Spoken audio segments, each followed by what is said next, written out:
Hey, it says we're live. Hey, everybody, we're live. We're live. It's JJ Conway. I'm so excited to be here with you for the first class of the new year. Now, look, now, look, now, look. If you are watching us live, or if you are, well, actually, no, you wouldn't be listening to us live on the podcast because we would be editing this. But anyway, if you are watching us live, you'll know that we are starting a little bit on the late side today. It's because our sleep schedules and our fun schedules have gotten all out of whack with the holiday break. And me and my son, we are trying to get ourselves back to normal. And I guess we should not be using the word try because we're just not doing. All right. So I do apologize for those of you who are used to our normal time. This is just one of those times and one of those ways. Now, because we are starting so late, I don't see anybody online just yet. And I'm nervous with this new mic system, whether or not anybody can hear me. So I'm actually going to go into my Facebook. We might get a little feedback here. I'm warning you right now. You can go ahead and turn the volume down because I'm going to test this and make sure that I can hear me. Yep, we're good. We're good. Okay, so we're going to talk today about some really kind of some sticky issues, y'all. We're going to talk about a new gift card scam that's going around. We're going to talk about what to do with unwanted gifts. And before we get to the unwanted gifts, we're going to talk about levels of friendship. Because one of the things that I'm finding in my volunteer work with young adult autistics is that there is an inconsistency between the level of friendship that you think, not you, but the children or young adults, the young grown people that I'm working with, there is a disconnect between what they consider a friend and what the other person that involved considers to be a friend. Okay. So, and we're going to talk about a gift card scam. If you've been giving gift cards like I've been giving gift cards, I have started weighing from giving gift cards for other reasons, but I wish I would have known that that about this scam. I would have warned you about it before Christmas. Okay. Another thing, just because I don't want to forget to tell you, we have an opportunity. My organization has become an official certifying organization for the President's Lifetime Volunteer Award. And so I'm going to be sending out a poll soon to ask if you were to receive this award, would you rather it to be signed by the current president or by the incoming president? Because I want to make sure that I accommodate as many people as possible but in setting this up. Okay. And so just let me know if you're somebody who has, I think the minimum is 100 hours of volunteer service, and then I think lifetime it goes up from there. We can definitely help you and help you get certified to take advantage of the hours that you have, and we can find ways for you to serve if that's a goal that you want to work to. Now, I'll be honest with you, never mind. I don't want to take up my time because what I got to talk about today is a lot, is a lot, is a lot. Now that I know that the sound is working, let's go ahead and get into it. Actually, my son is acting a little interesting up there. So give me just a second so I can address that. All right.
That Sorry about that, everybody. My son is in here. So many of you know that for most of our recording that in this place, that this was my little one's room, and when his brother moved out, he moved to the next room.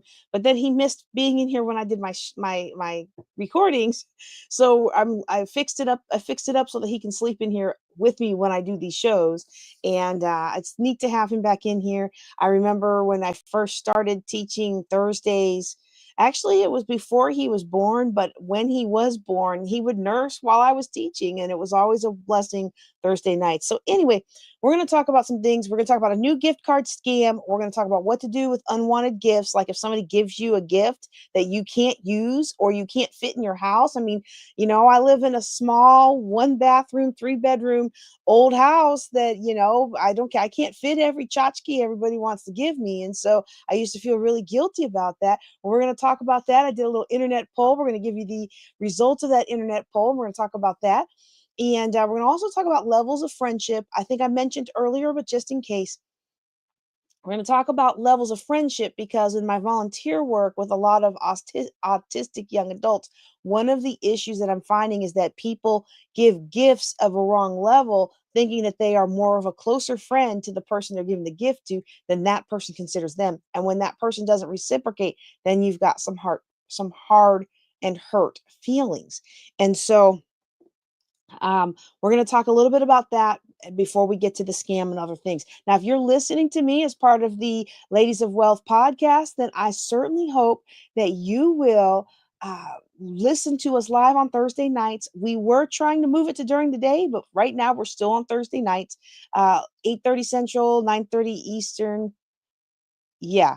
7:30 no, 7:30 Mountain and 6:30 Pacific. Okay. Yeah. And so those are the times, and we would love, love, love for you to join us live so you can ask your questions live. Now, if you would like to ask a question, but you don't want to be live, you can also go to askjjc.com and you can put your question, excuse me, you can put your question in the chat. In fact, let me see if I have a banner with that already made. Now we don't do the let's see. We don't do I should have done this before I started. We don't do the phone in anymore. We really weren't getting much participation on that anymore. I might start that back up because there's certain people that don't come on the Facebook or YouTube that used to come on the phone, and I don't like leaving anybody behind. You know what I mean? So I don't see it here, but it's Ask JJC. Oh, there we go. Ask your questions or post a comment um, by posting a comment or fill out the anonymous form at jjclink.com. Oh, no, that's not the right link. Oh, look, I have on there that y'all can come on camera. Hold on, hold on. You know what? I don't mind doing that. Nobody ever does that. I had one or two people do that at one point, but nobody ever really does that. Here, let me give you the right camera link. We'll see if anybody does that today. If you come on camera, give me a minute to finish what I'm saying before I click you on, okay? Because I like to do things in breaks, right? Like, so I'm editing for the podcast, this is going to be on the podcast. So if you come on camera to ask your question, you're going to be in my holding pen for a little bit. And then when I finish my thought, then I can bring you on to ask your question. Okay. All right. So so let's talk about our content tonight. Let's turn that back on. Okay, there we go. If you have a question, drop it a comment. I don't know about LinkedIn comments, but I know YouTube and Facebook comments show up in my comment screen that I can look at. If you drop a comment and I don't see it, add it to askjjc.com or use the link at the end of this little scrolly dealy and you will be able to come on camera. Okay. So let's talk before we talk about what to do with unwanted gifts. Let's talk about in my research for unwanted gifts and in my asking the people in my circle and the people that I volunteer with about unwanted gifts. I found the saddest thing, which is a lot of people felt like they weren't even given gifts in a proportion to what they received. A lot of people felt like they spent a lot more on gifts and gave a lot more gifts than were returned to them. And so I thought I would do some research on that because that's a problem that I absolutely used to have when I was younger, especially when I was early in my career and I was trying so hard to please everybody, or when I was early in my ministry and I was trying so hard to please everybody. Hey, honey, I'm going to ask you, can you go get my cuppy off the dining room table, please? If dad wonders why you're awake, tell him mommy asked you to go get something. Thank you. I am going to have to edit this part, but hey, if I forget to edit this part, podcasters, my son's in here with me today, so he's running a little errand for me. Okay, so if you if you spent on gifts for a group of people, like let's say you're volunteering with a new crowd and you gave gifts to everybody on your volunteer team, and nobody so much as gave you a card, that can really, really hurt. And so what I want you to understand is that, there may be a situation where others may not consider you as much of a friend as you consider them. And that hurts. I know it hurts because I lived that so much in my younger days. Okay. And while that hurts, Happy New Year, Pastor. While that hurts, it's important to observe. When I was a pastor's wife, this is the first time I really saw it. When I was a pastor's wife, Philip's father was a pastor. I would give everybody a gift, and I felt obligated to do so. I didn't get a, I'll admit I was not the best pastor's wife, and I don't really have the best pastor's personality. The Lord is working with me; He's working on me. But I've noticed that a lot of successful pastors have a very intriguing and warm and welcoming personality, and I'm asking the Lord to help me be more of that. Not to take away my hard charge and get things doneness, because that's what makes me who I am, and He has need of that in the house of God.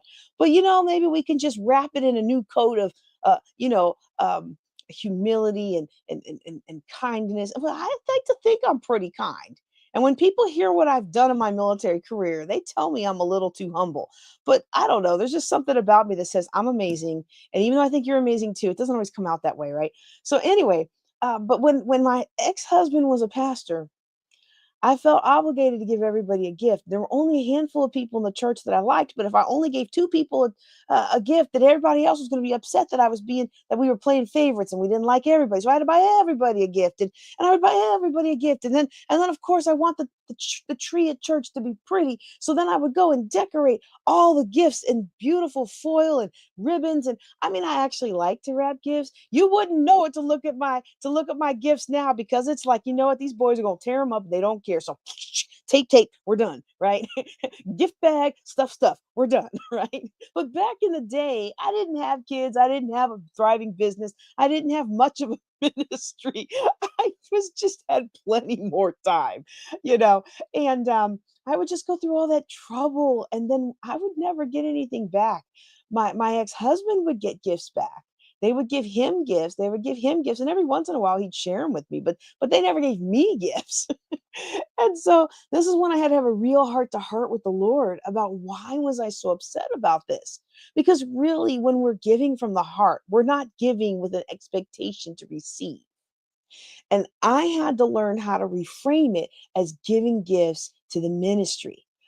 I'm not giving to them specifically. I'm giving to the Lord. I'm giving to the Lord, and He gives me the desires of my heart. Now, that's an abundance principle. And some of y'all will recognize that, because in the spirit of opulence, which is not as bad of the title was really not that great in today's world, but back when he wrote it, it didn't mean what it means today. Thomas Troward writes about giving to others before you receive. That's a principle we talk about today: givers gain, right? And not to give what you don't have. Now, it's interesting because this is back before credit cards were a thing and smartphones and stuff. But he specifically mentions money. Without credit cards, I guess he must have been talking about like emptying your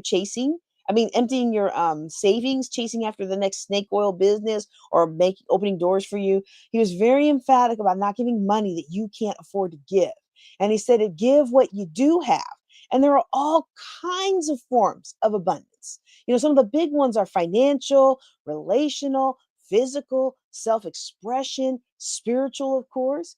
And maybe you don't have abundant finances. Well, what do you have in abundance? Can you bless people spiritually? Can you help them physically? Can you give in the relational plane? Can you make connections?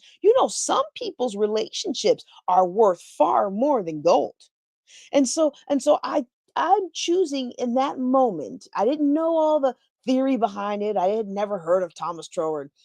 But in that moment, the Lord and I came to an agreement that I was going to give to people in one plane, physical, knowing that the Lord would repay. And He might repay in the physical realm, He might repay in the spiritual realm, He might repay later on down the line, He may repay in an unexpected time and an unexpected place where I need Him to come through for me. And I know that some of those members that I really cared about, I mean, don't get me wrong, I cared about everybody, but that just didn't come out right. But some, yeah, I don't think I can fix it, but I'm gonna try. Some people you love, but you love them from a distance because they are dramatic and trying. But some people in that church, y'all, some of those people didn't get anything. And I know that for some people, our stopping by to visit, like when we used to have Bible study with some of the older people that were homebound, and they didn't have anybody else coming by. Was one lady I used to take with me to different trips, and I would help her with her money. She didn't get anybody come by her place or come out her way that wasn't trying to take advantage of her or scam her. And the only way to give those people something sweet at Christmas time without upsetting the others was to buy for everybody. So it was just, I had to reframe it as part of the cost. Everyone had to get a gift to make sure these people got a gift. And I just added that into my budget for making sure these people got a gift. But then I also began to notice a curious thing in the rest of my life. Now I know this isn't for everybody because a lot of people that are on my page, you are on my page because you're in business, you're trying to improve your business, you're trying to improve your finances. You already have a pretty good grasp of life and a grasp of people.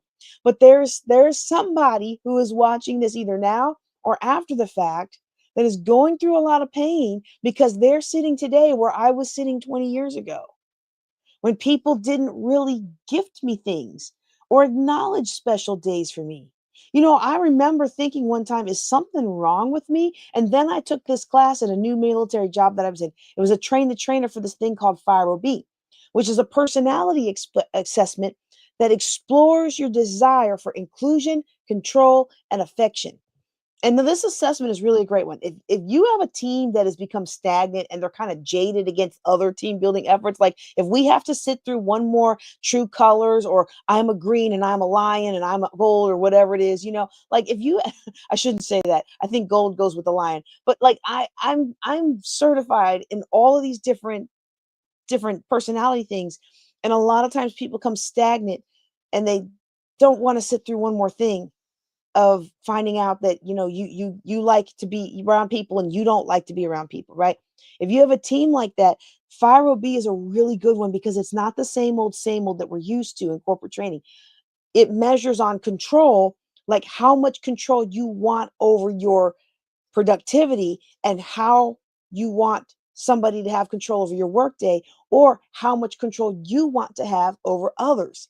Interesting fact about Air Force officers, most Air Force officers want absolutely no control from you as their boss, and they want all the control over their people.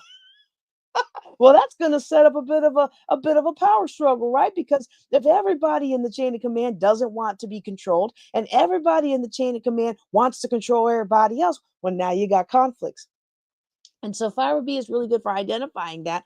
And then also, sometimes, and I want to pause on that for a second. This wasn't part of what I was going to talk about today, but when it comes to your amount of control desired, it's not right or wrong. It's not right or wrong to decide you want somebody to have a lot of control. Like there are certain instances in my life where I want you to tell me exactly what you want so I know how to exceed expectations. I want you to give me the checklist. I am going to read a step, do a step, and get my banana. I am not going to come up with some pie in the sky creative thing when you want boom, boom, boom, boom. Now, that's when you know what you want. If you don't know what you want, usually that's the better place to put me in because as you talk through it, I can kind of coach upward. You know how we lead our bosses upward? I can kind of coach upward and kind of draw out of you what it is. And this is one thing that physicists do. I have both a physics degree and an engineering degree. And on the physics side, physicists are very good at conceptualizing nebulous thoughts and actually making it something that can be real. And the engineers are great at taking the real thing and actually making the real possibility and taking it and making it into a real thing.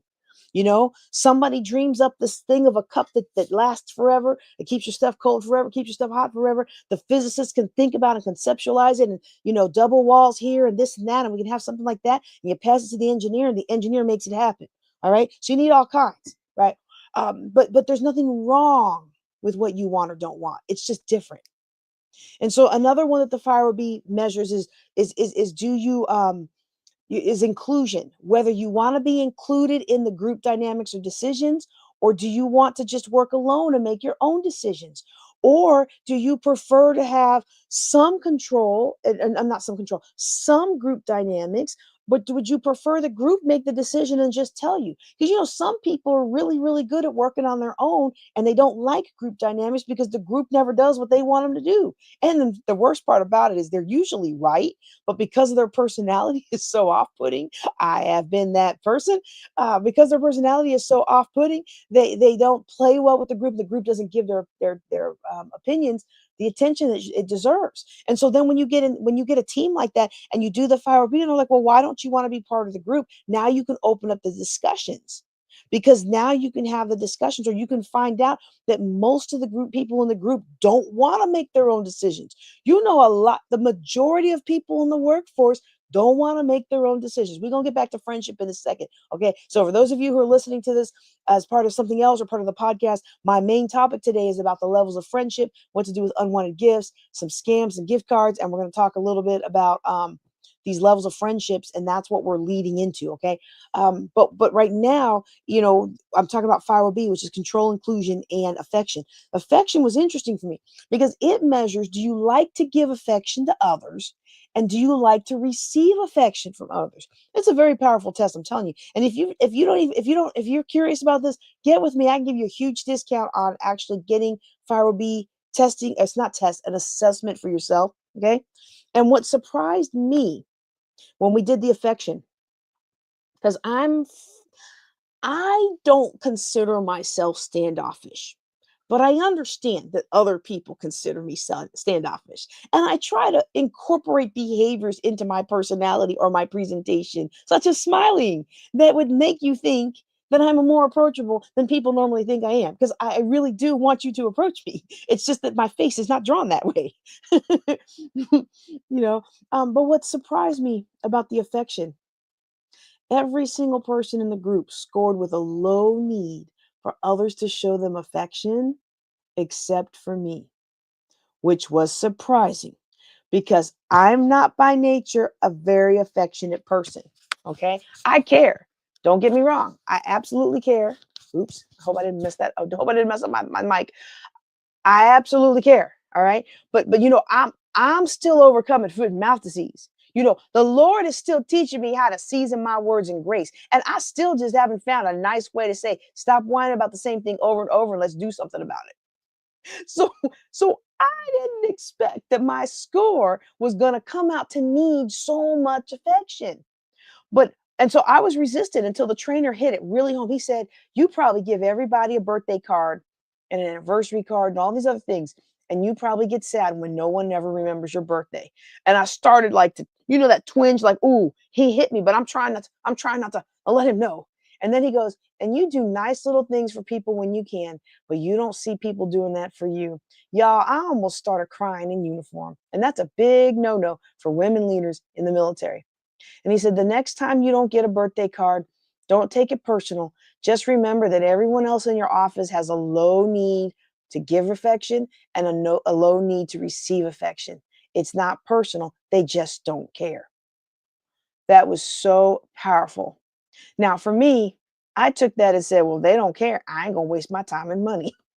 I stopped giving birthday cards, and I still did Christmas cards, but that's about it. And guess what?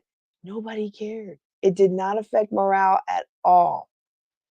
Another thing I noticed in my life and friendships that I found a parallel with these young people that I've been working with and others that, as I did my research for what to do with unwanted gifts, the other thing that I noticed that a lot of people seem to share the problem that I had before, and I might still sometimes have it, is that I just wasn't really good at giving gifts. I mean, like I try to listen to clues, what they might like, you know, and a long time ago, I even used to, before I had kids, I used to shop throughout the year and I had a whole gifts dresser, like a chest of drawers. I had a whole gifts dresser and I would keep things in the gifts cabinet so I would always have the perfect gift, but they weren't well received. I thought they were the perfect gifts, but they weren't well received. Now, I still keep a few stock gifts on hand just in case, just in case my son gets invited to a birthday party and he doesn't tell us until the last minute, but not like I used to, you know. I was good at going through the checklist and I had my little occasions calendar, but it was always a thought that counts kind of thing. I laughed about this with somebody the other day because she said gifts aren't your love language. You're not in tune without a gift. I don't know if that's the truth, but one thing I know about 15 years ago, I went to one of those church dinners where they do the white elephant gift exchange, and I had bought something I really like. Now, I was already salty because I got stuck with a blanket. You know, the $5 Walmart blanket, even though the minimums are supposed to be $20, I got stuck with the Walmart $5 blanket, and the person who pulled my gift went off about how stupid it was, how horrible it was, and who on earth brought this dumb thing? And a lot of people laughed at him. They were all like, "Yeah, you're getting stuck with that. You're getting stuck with that." I was so embarrassed and I was angry because it was something I really liked. I almost took it from him, but I was new to that church and I was trying to make friends and I didn't want them to know I was the one who brought it. I wasn't going to get this blanket stolen, so I wasn't going to have an opportunity to steal it from him, but I didn't want people to know it was me. In hindsight, I probably should have said something. This is the same church I told y'all about on the walking video, where later on, my son got invited to his first ever birthday party, and I didn't know what to give a little boy. My son was 4 at the time, and this little boy was 7, and I didn't. And you go down the aisles, and you see all those monster formed figurines and all the little demonic figurines. And I was like, well, I don't know what to give a little 7-year-old boy of 2 ministers. Well, I've done grown 2 boys past 7 now, so I get it now, but I didn't know then. So I got him Play-Doh, something my son loves and something I still love playing with him. Did not go over well. Maybe if I had said something about the other gift, maybe they wouldn't have invited me to the party and I wouldn't have been so embarrassed. But I was $800,000 in debt. So Plato was by that time, in that year or so that had happened. The my I was in $800,000 in debt. So Plato was a luxury anyway, but I didn't know all that. Um, and anyway, from then on, from then on, my one rule that I do for all white elephant gift exchanges, there's only one that I didn't do because every time they opened the gift, you told everybody who brought it. And I thought, well, it'd be kind of awkward if I open up my own gift. In retrospect, again, I wish I had because I liked my gift. And then I would have had to explain to all these ladies who were new friends. I didn't know them. A colleague invited me, and I was trying to make new friends, but I didn't want to embarrass her. And but it was like, well, I'm not used to actually getting something I like at these things, so I just bring something I like. And if people want it, they can take it. But if they don't, I go home with it. And that's what I normally do.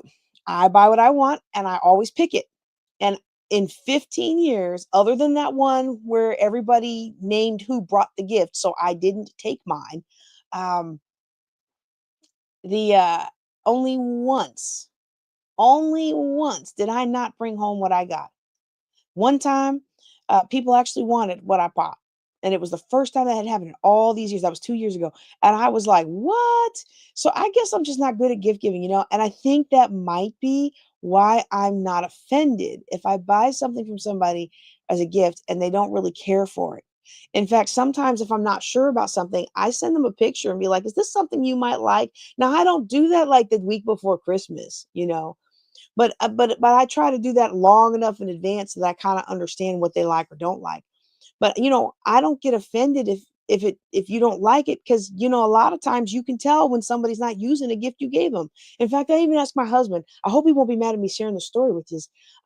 He didn't tear into his Christmas gift. I got him this big old thing of sausages and cheese. It's like, I don't know if y'all ever heard of Swiss Colony. Like, I used to love that. I used to love that when I was a young adult and in college, and I would order it, get as gifts for people, and then I would get all the freebies, and I would enjoy the freebies as my gift, because they give you a lot of freebies.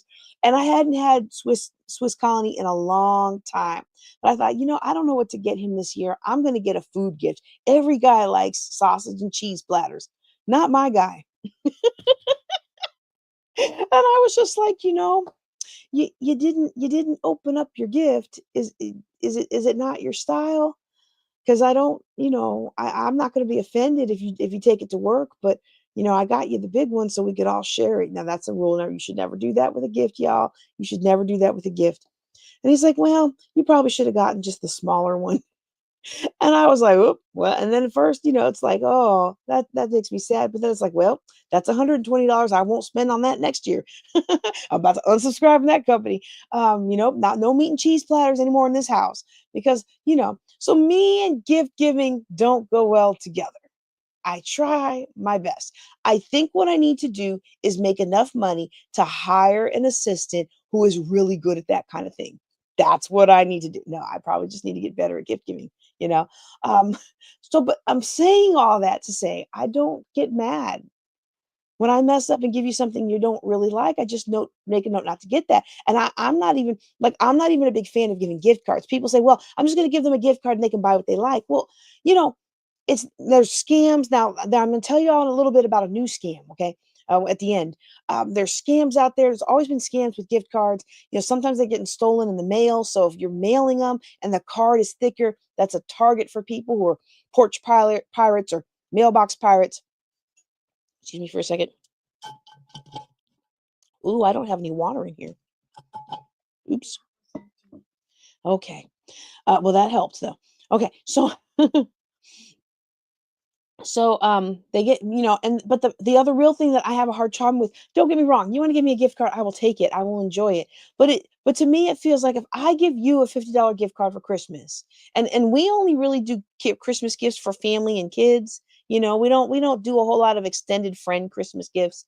But if I give you $50 and you give me $50, we just exchanged 50s. We could have just saved our money and our postage, because I don't want your money. I want your friendship. Don't get me wrong. Buy my stuff. I love people to buy my stuff. That's how I want to receive their money, right? But I don't, you know, us swapping 50s isn't doing either one of us any good. Instead, I'd rather we took the money and went out to dinner together or met up for a girls' trip.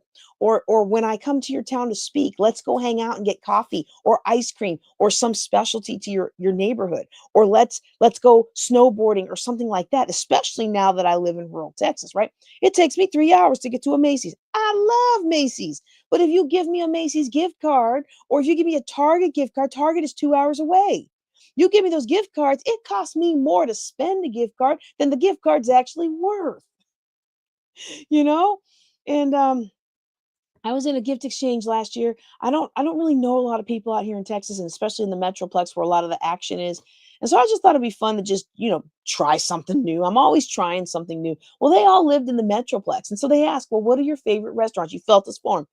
I'm living in the small rural Texas town. Most of my favorite places here are not chains. There's no Maggiano's. There's no Fogo de Chao. There's no Cheesecake Factory. We've got Newton Steakhouse. We've got Patty Thai. I love those two places. They are building BW3s, Buffalo Wild Wings, in the College Conference Center. So I guess Charlton going to D1 has done some good. It brought us another Starbucks and a Hobby Lobby. I mean, I'm not complaining about the Chick-fil-A that opened up last year, right? Um,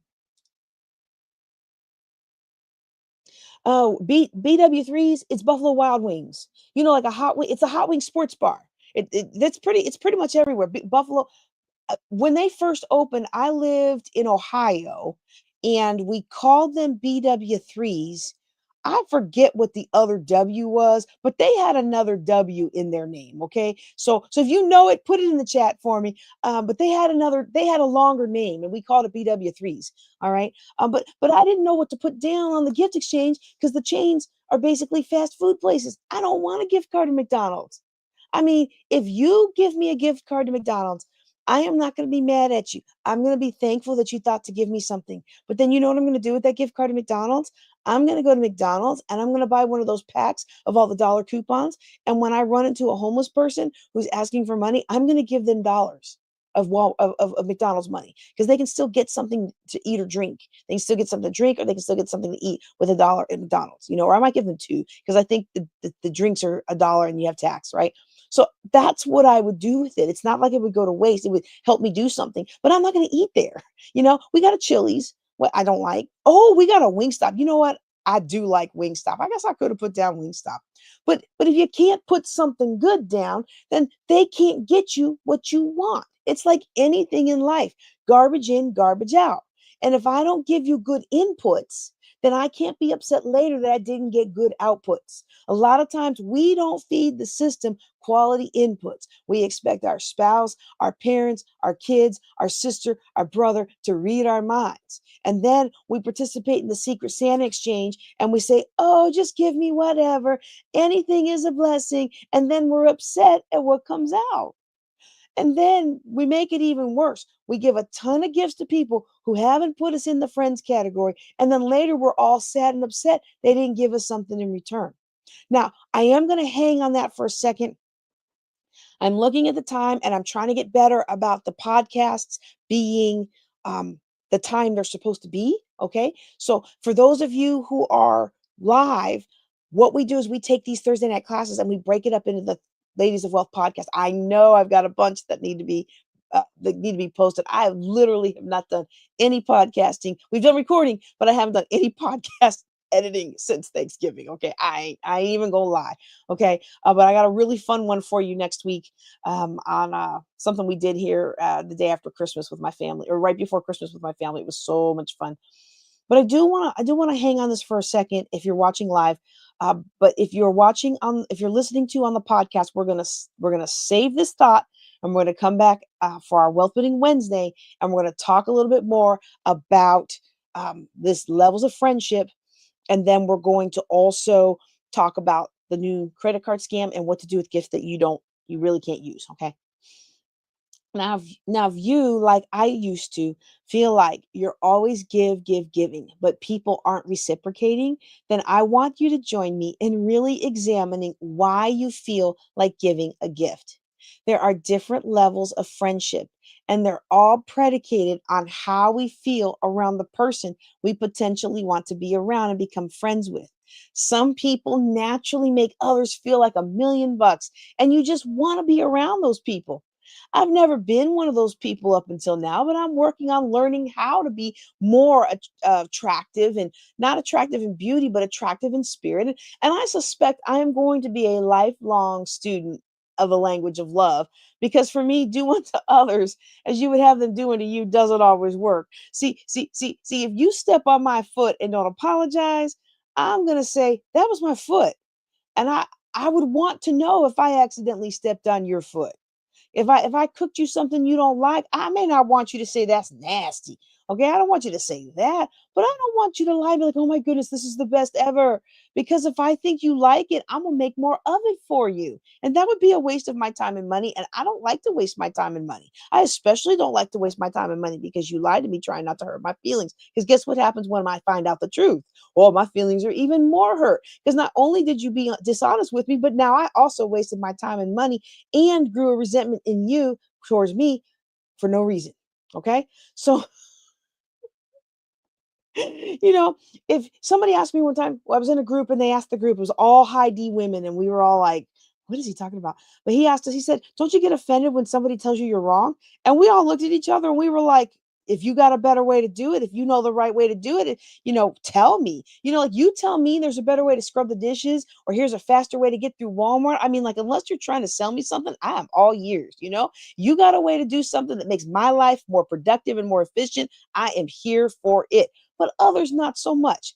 Some people, others not so much. You can't always treat others the way you want to be treated, because maybe the way you want to be treated is not the way other people want to be treated. Okay. There's some people whose energy is just so amazing. You feel amazing around them and you want to be their friend, or they look good, or they have clout, or they might buy from you, or they might help your business. Rarely do people approach a new contact. And I'm not saying this in a bad way. I'm trying to explain this as normal human nature. No, rarely do people approach a new contact and want to build a friendship because they just want to bless the other person. Like that feeling of wanting to bless you because you're you, that comes later. Okay, that's usually after each other has poured into to their lives. Like people do send me lots of free stuff to be on the podcast, right? Like they send me free mugs, they send me free t-shirts, they send me their books, so I'll review them, or so I'll wear them, or so when I'll interview them, or anything like that. And I'm still small enough. We got like 8,900 survivors. So, like, I mean, subscribers. So like we need to get 100 more and push it over 9,000, right? Like we're a small podcast, right? So I'm still small enough that you can do that. But those aren't friendships. They may come into friendships, but they're not just because, oh, I love JJ and I just want to bless her. If somebody sends me a gift like that, that's just a bless, it's because I have already blessed you through the teachings, through my walking videos, through my website when I keep it updated, through my emails when I send them like I'm supposed to, like through all those things, you have already been blessed. That I just want to bless somebody because they're them. That usually isn't how a friendship starts. That usually comes later. Now, I'm not a counselor. I'm not a psychologist. I don't even play one on TV. All right. So what I'm talking about is just my experiential living that I have learned. Okay. So I'm just gonna give you something that helped me when I was a young adult to stop people pleasing so much and start really putting friendships in their perspective, especially if you come from a background of abuse. I hope that you will listen to this and you might think, well, what is a financial planner talking about this from? I find that a lot of people who come to me after being scammed, people who come to me after being financially abused, people who come to me who are trying to rebuild their lives. This concept of friendship plays a huge role in them rebuilding or passing through their money, wasting their money on other people. Okay. So if this is not for you, that's cool. But send this to somebody else. If you're listening to this on the podcast instead of live, send this to somebody else that might need to know the different levels of friendship. If you're watching live, go ahead and tag them in the content on the comments so that they can come in and listen to this and then know to come back and catch the beginning of it later. Okay. So let me see. You know what? Where's your water bottle? You don't feel very good? Oh no. Well, why don't you bring it down here? What kind of not good are you feeling? I'm giving y'all time to get your friends tagged in the chat. That's all I'm doing. How not good are you not feeling? Is the bed painful? Oh. Well, I just want to take a little bit of your water. I hope you didn't backwash in it. I did. Since you taught me about that white stuff. Here, why don't you come give me some huggies? Why don't you go lay down in your room? Because you're not comfortable up here. Well, I've been laying down at an angle. Well, lay down properly. Okay, I'm teaching a class. I want you to be comfy. You say hi, everybody. Hello. You just want to be with me, don't you? Mm-hmm. Yeah, I know. I love you. Let's go get you your rest, though. Okay? You need your rest. You're not going to have as great of a day tomorrow, and I want to have some fun tomorrow. Well, how long was the class? I don't know, but if you don't get to bed now, we can't wake up at 7 to play video games. 7:30 to play video games. Leave the fuzzy alone. That's my mic. Leave the fuzzy alone. Okay. If you don't get to bed now, I'm going to have to cut your video game playing time. Now go to bed either here or there. Okay. Love you. Snuggles afterward. That's later. If you want snuggles, you better go fall asleep in your room because I can't climb up there to snuggle. No, I'm gonna come down and we're gonna go in there. If you're gonna be awake. Okay. Resume with the podcast. All right. Resume with the podcast. Okay. Oh, I hope I didn't. Oh, no, it's still recording. Okay, good. Okay, so now we're gonna do the levels of friendship. Sorry about that, everybody.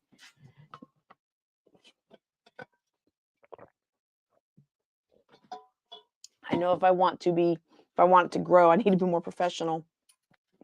You need to sleep at normal, not an angle, so you won't be sore. Okay, so we're going to talk about the levels of friendship.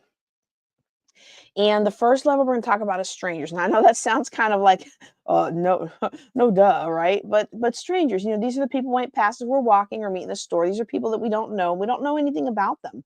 Now, we might be at a place to network and meet people, and we might even say hi as we're walking down the street, how you doing, as a polite greeting, but we don't expect a long drawn up, my wife left me and my engine blew up yesterday. Like if somebody you don't know launches into that, and you get that sob story the first time that you meet somebody, I mean, it could be genuine. I know I've done that to people who seemed caring when I've been traveling, especially like when my dad died or when I had some other things that I didn't understand, and I'm just this random stranger like sits down and says, "You know, you look like you could use someone to talk to." Well, you probably shouldn't have done that.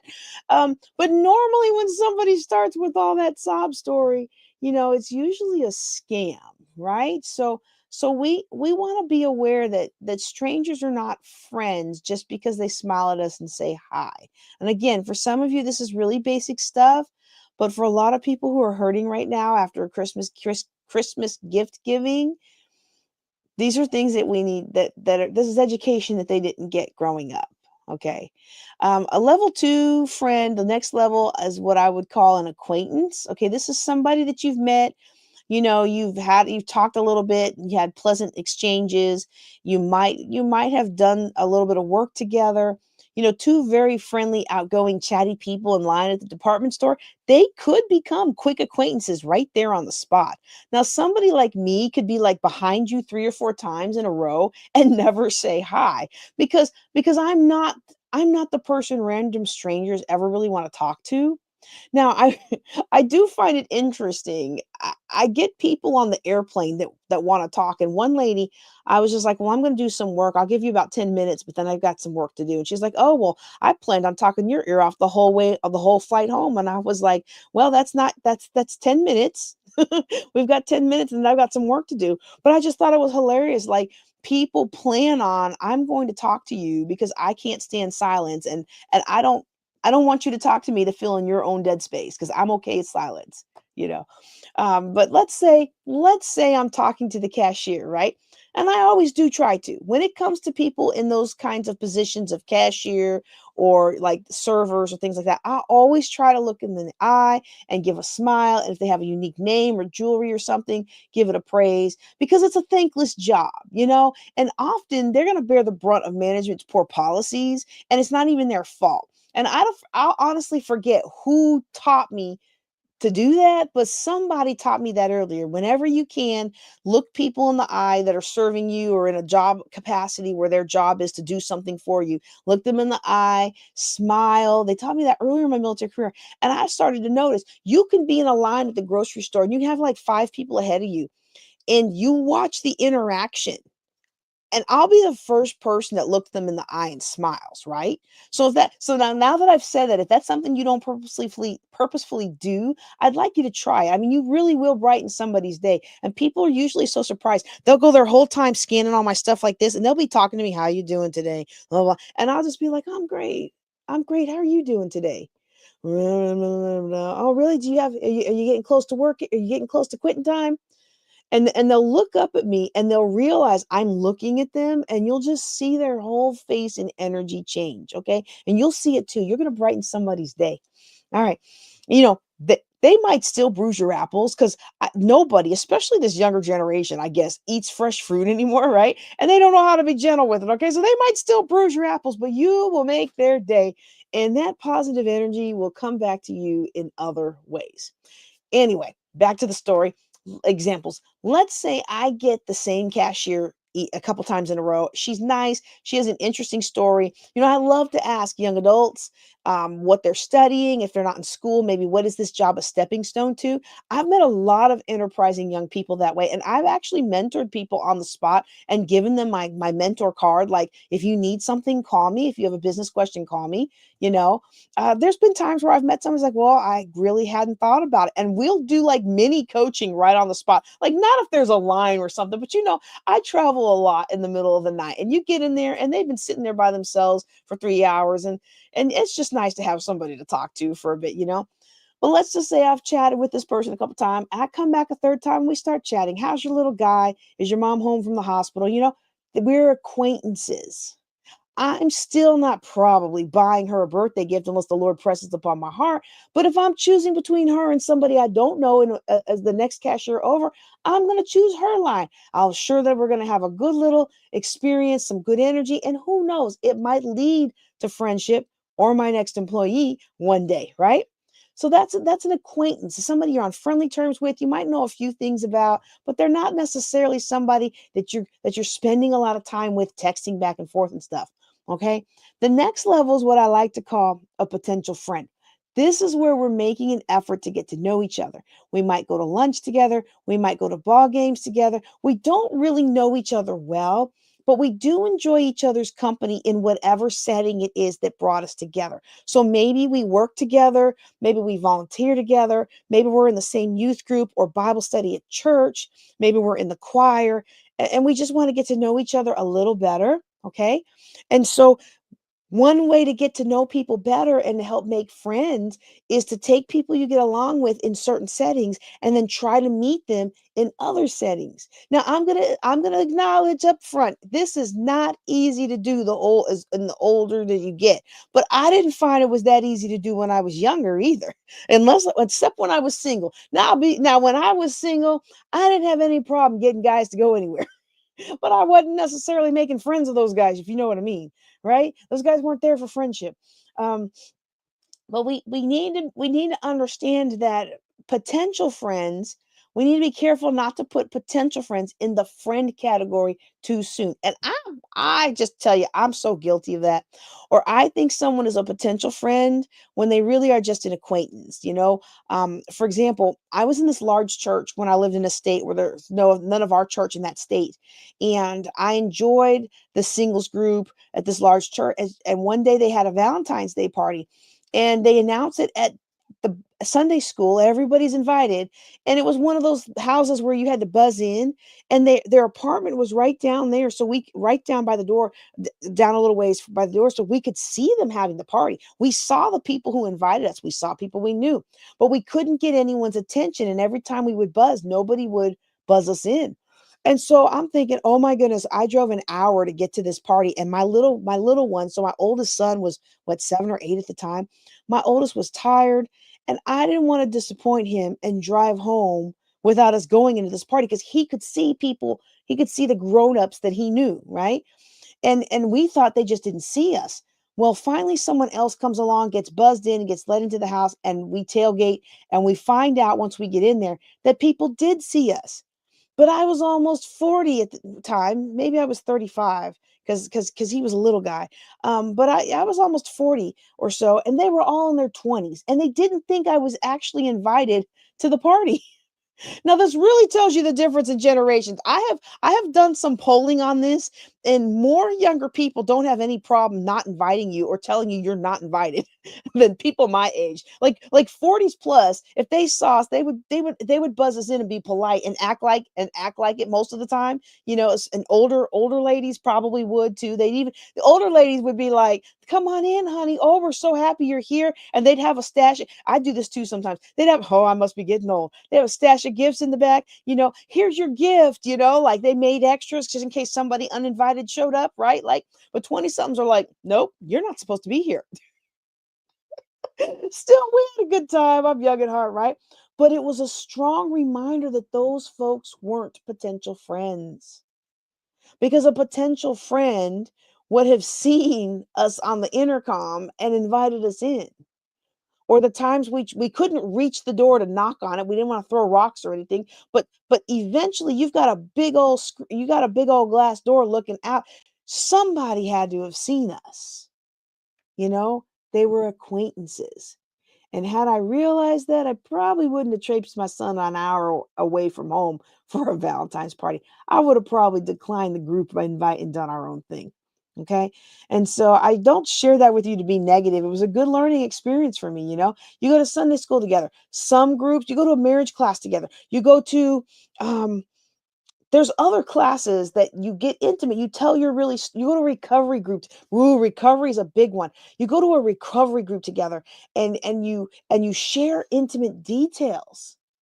Some groups get real intimate real quick, others don't, right? Others get intimate and tell details and you think you're part of the group, but you're not, because you're hearing all these intimate details of someone's life that's bonding you with them, but then you find out they're giving each other gifts and you don't get one. That's a sign that you're not really a friend yet. I know this is really a lot of this is a big downer, but I'm telling you, the number of people who I found were posting about how they didn't get gifts, and they gave so many gifts. They didn't get gifts. They didn't receive gifts and they gave so many gifts and they were just heartbroken like what's wrong with me? And I'm explaining, there may not be something wrong with you. You may not just understand the levels of friendships. I found that this was one of the hardest things for a lot of my young people to understand. And this time of year, especially my young oddies, they get so sad to find out they thought this person was a friend, but they're not. You know someone's a potential friend when they're making an effort to get to know you outside of the group setting where you normally are. Not in a scammy, buy me something, give me money, do something for me kind of way, but in a let's go to coffee, let's do lunch. I've got 2 tickets and my husband's sick. Want to come with me to the game? I'm having a small get together. I'd love for you to come. We're playing Bunko. I'd love for you to join us. Or we're playing Bunko and one of our regulars can't make it. Would you like to fill in? That could be the start of some new friendships. That could be the start of this person deciding whether or not you're somebody they want to take to the next level of friendship. It might not. Those invites don't mean you're friends. But if you're getting to know that person, then you'll get to know them on a different level, and that could lead to friendship. If you like them, hopefully you're reciprocating by inviting them to spend time with you in your world as well. Or maybe you're taking the initiative. Maybe you're the one that starts asking them. Now if you are the one who's taking the initiative, because sometimes, especially the older we get, the more I find that we have to do that. If you're the one who starts asking them, then I hope that you will pay attention to whether or not they're also inviting you places, whether they initiate text or calls with you, or whether they think of you from time to time in other areas, whether they ask about the important things going on in your life, school, family, pets, business, things like that. Now, if they don't, it doesn't necessarily mean they don't care about you. But if talking about those things with friends is important to you, then this person may not be a friend that naturally meets your friend needs. I'll never forget when I was chief of protocol, our admin, our executive assistant, she would always try to tell me about her son and about her mom. And I would think to myself, we are so busy. My husband is in another state. I have a little guy, an infant who's in and out of the hospital. I had this car accident. I can barely keep my life together. It ended up ruining my military career. I wasn't able to keep it together. But I was trying so hard in this job because this was a job that should have led to promotion. And I loved the job, quite frankly. I loved the job. I didn't know I was going to love the job, but I loved it. And so anyway, I'm like, we have such limited time to get the job done, and my son is outgrown the daycare, so now he's in aftercare at the private school that's already resentful of us being there. And because when they thought they were getting Lieutenant Colonel Conway, they didn't know it was a black woman. And they close at 5:30, and if I'm not there, it's an extra $70. And they're no kidding, there was one time I was like 10 minutes late. They no kidding called the American Red Cross about, or Child Protective Services, or some official organization, about this mom didn't show up. And I started getting texts like, I'm like, I'm on my way. So I didn't want to talk about those things. I needed to get this job done and go to my son. But I heard on a radio what I just said about asking about the important things in their life, that shows caring and friendship. To me, asking me about that stuff made me feel like you were wasting my time. Don't turn me off yet, okay? Don't go, don't leave me. Please don't be mad at me, okay? I'm just telling you how I felt back then. Like, you asking me that stuff was a waste of my time. I needed to get the job done so I could be on time to pick up my children from 2 different daycares and get home and still get everything done and get them fed and get them whatever they needed before the next migraine started, right? But when after I heard that, I went to the executive admin, and I asked her. I said, when I don't ask you, how did I say it? When I don't ask you about your mom, or let you tell me about your son, and I think she had some pets, does it make you feel like I'm disrespecting you and I don't care about you? And she was like, yes, ma'am. And so from then on, you know what I was going to do? I was going to make sure we had a few minutes to chat about her mom and her son and all the things. Now, do I want you to come talk to me about all my things and ask me questions about my things? You don't need to do that for me, because you're taking up time that I could be used to get home to my kids. But I had to understand that me not doing it for somebody else made them feel like I didn't care. It's not that I didn't care. I felt like we all wanted to get home. I felt like nobody wanted to waste time. You know what I'm saying? I was treating others like I wanted to be treated. Sometimes you can't do that.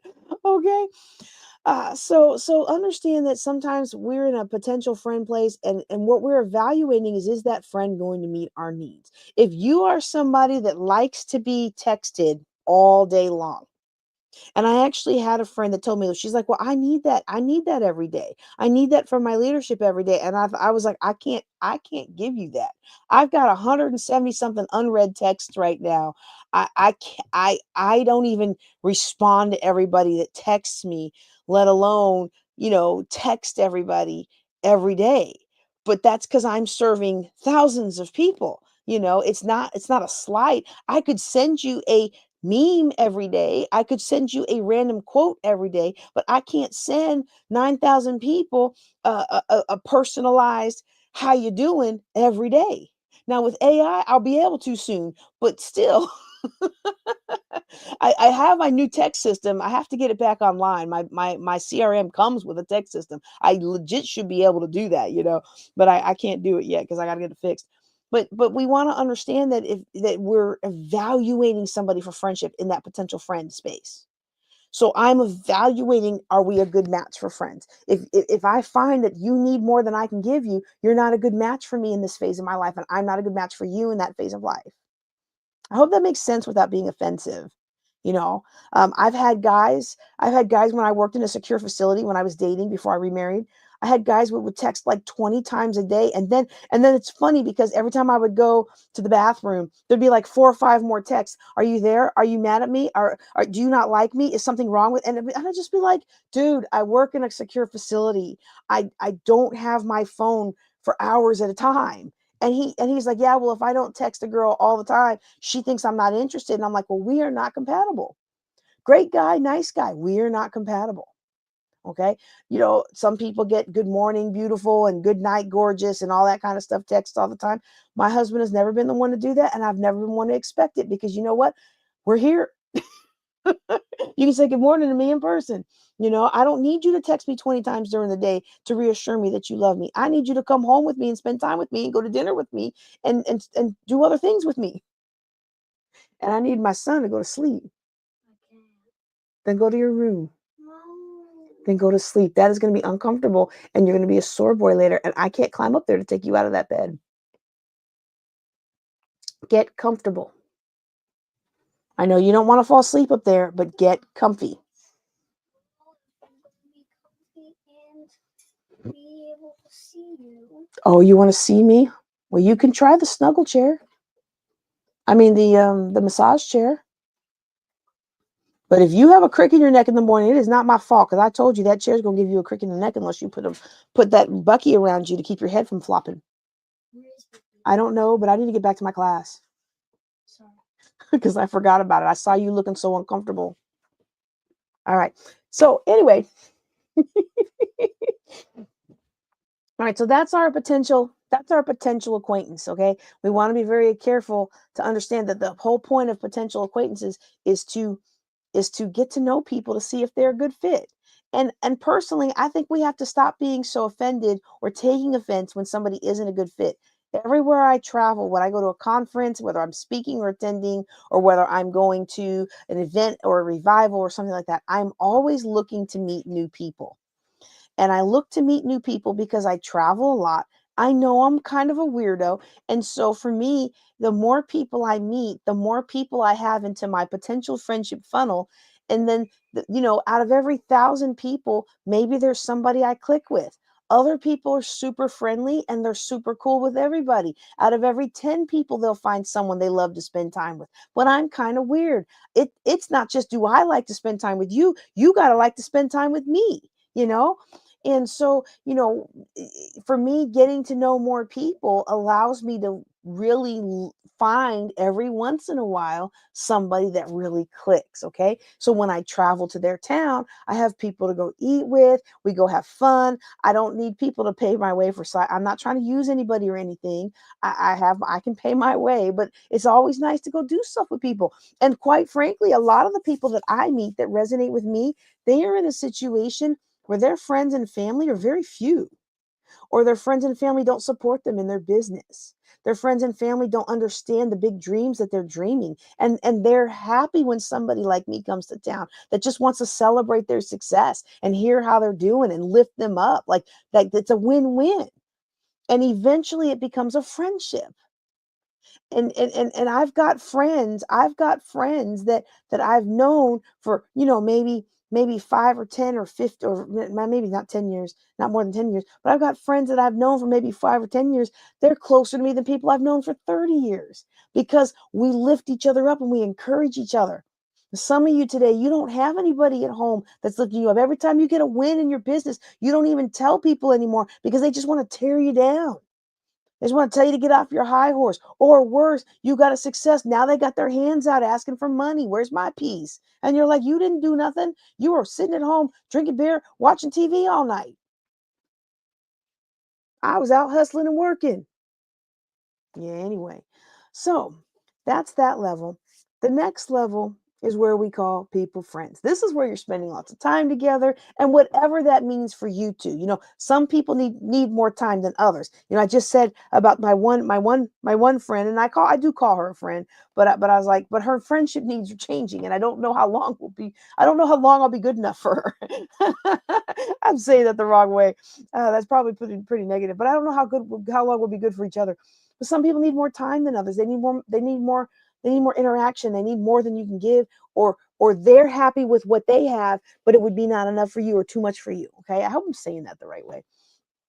But when you're friends with each other, you're involved in each other's lives. You might shop together, eat together, travel together. I remember a group of friends. We used to bring our laundry over to each other's houses and fold it as we chat because we were strapped for time to get all the stuff done, and we were strapped for time to actually socialize and build friendships. And I was like, ladies back in Little House on the Prairie, they used to do their sewing and their quilting together. Why don't we do something like laundry together? Because all of us had a laundry chair.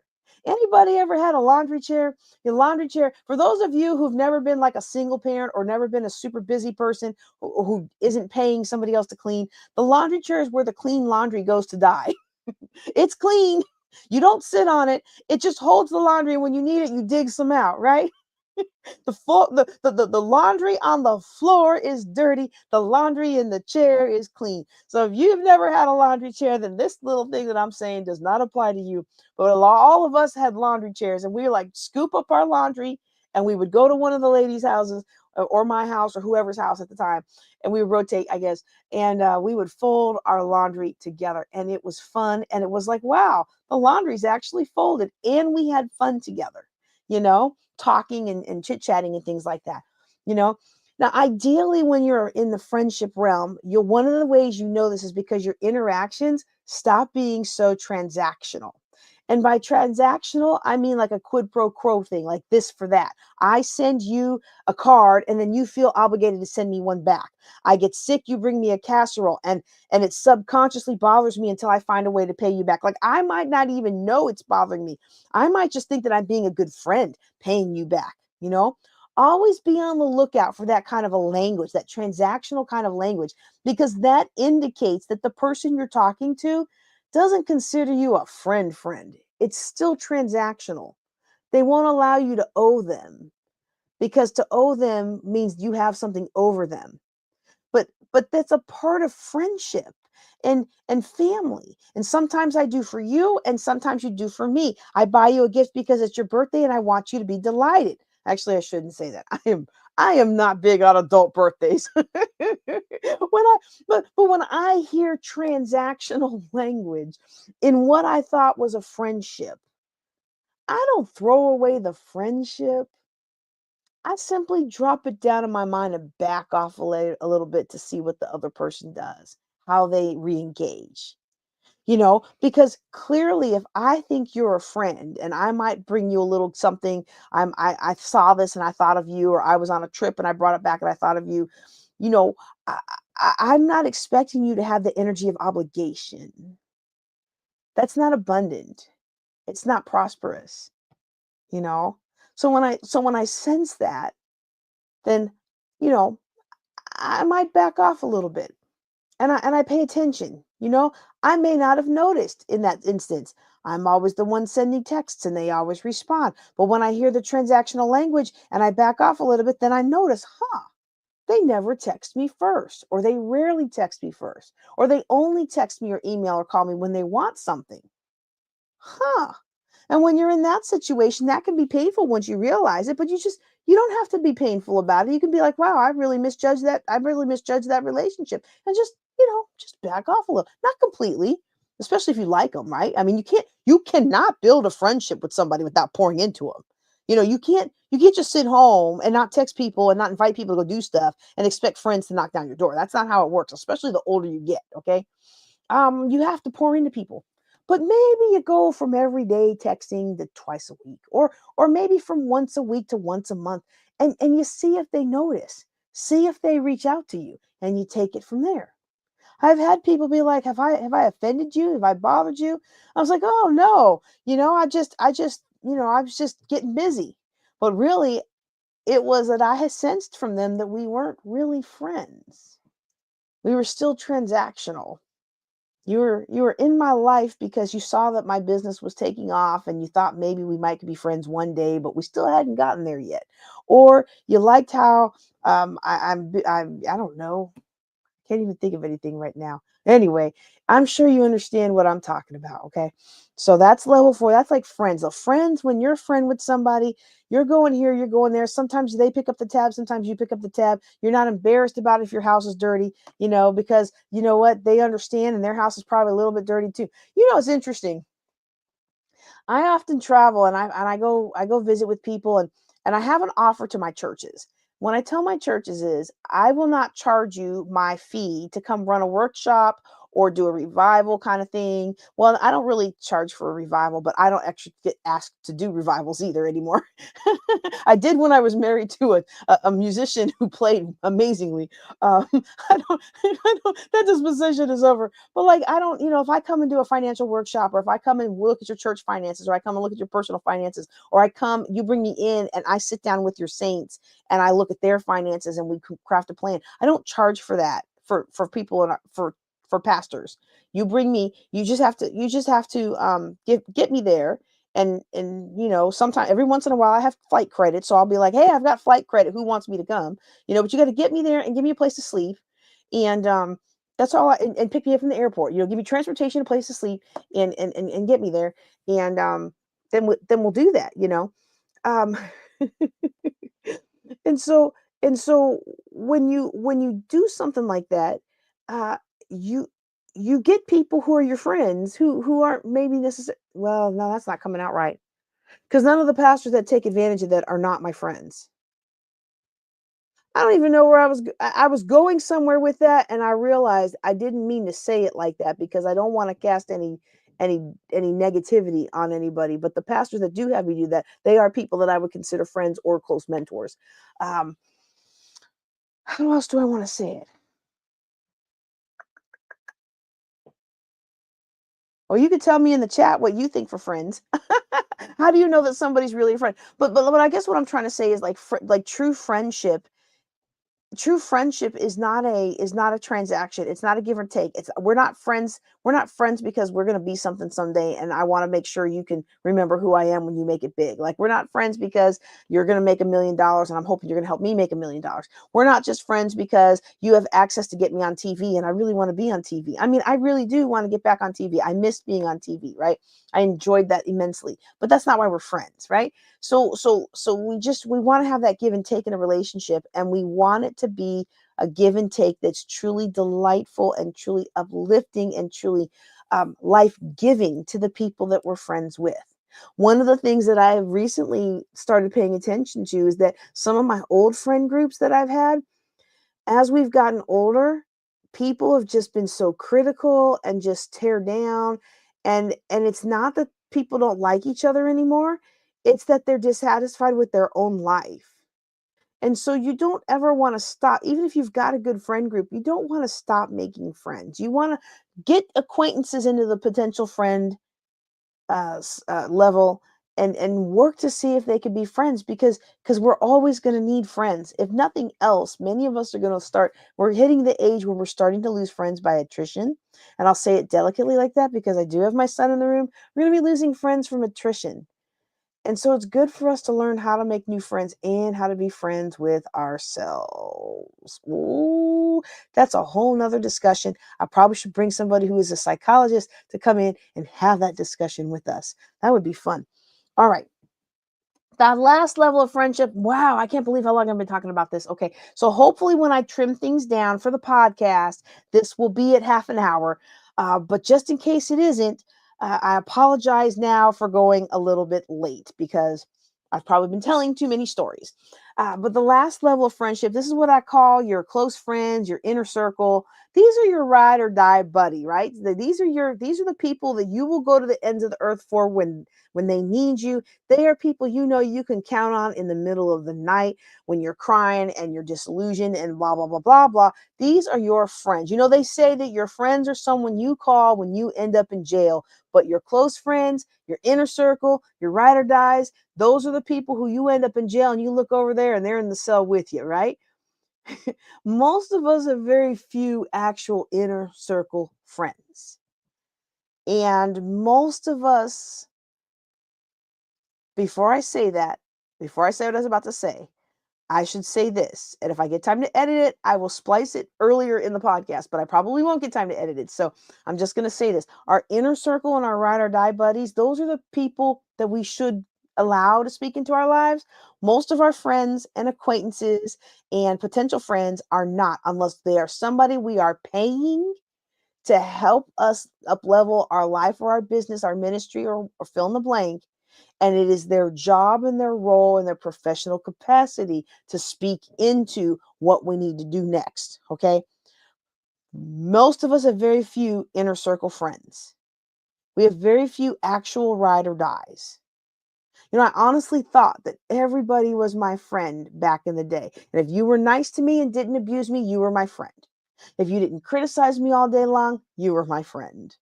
If you fed me or invited me to a meal, you were my friend. My friend bar was very low because my upbringing was very critical and shaming. And so it didn't take much for me to think that you liked me, because what I experienced in with people who were supposed to love me was a lot of criticism and negativity. I'm kind of embarrassed to admit this on a live stream and on the podcast, but it's about to become it's I know that there's people out there listening who are the same way, especially the week after Christmas, because you went all out and you spent lots of money that you probably didn't have and gave all those gifts. You made all the cookies for everyone, and no one so much as said thank you. You gave all your clients a free copy of your latest course, and no one registered. You realize you've been taking advice from someone who just wanted to sell you coaching or other products, but didn't care about you and didn't care about what your calling or your desires are, what your health limitations and your family limitations are. And you are so desperate for someone to love you and to care about you that you fell for it. And some of us today, we fell for that mess over and over and over. Someone gave us a few crumb little droplets of affection and attention and led us right into a scam. Well, I'm here to let you know that I love you. I care about you. I want you to succeed. And you never have to give me another gift. Okay. I love for you to give me a gift. I love for you to buy my courses.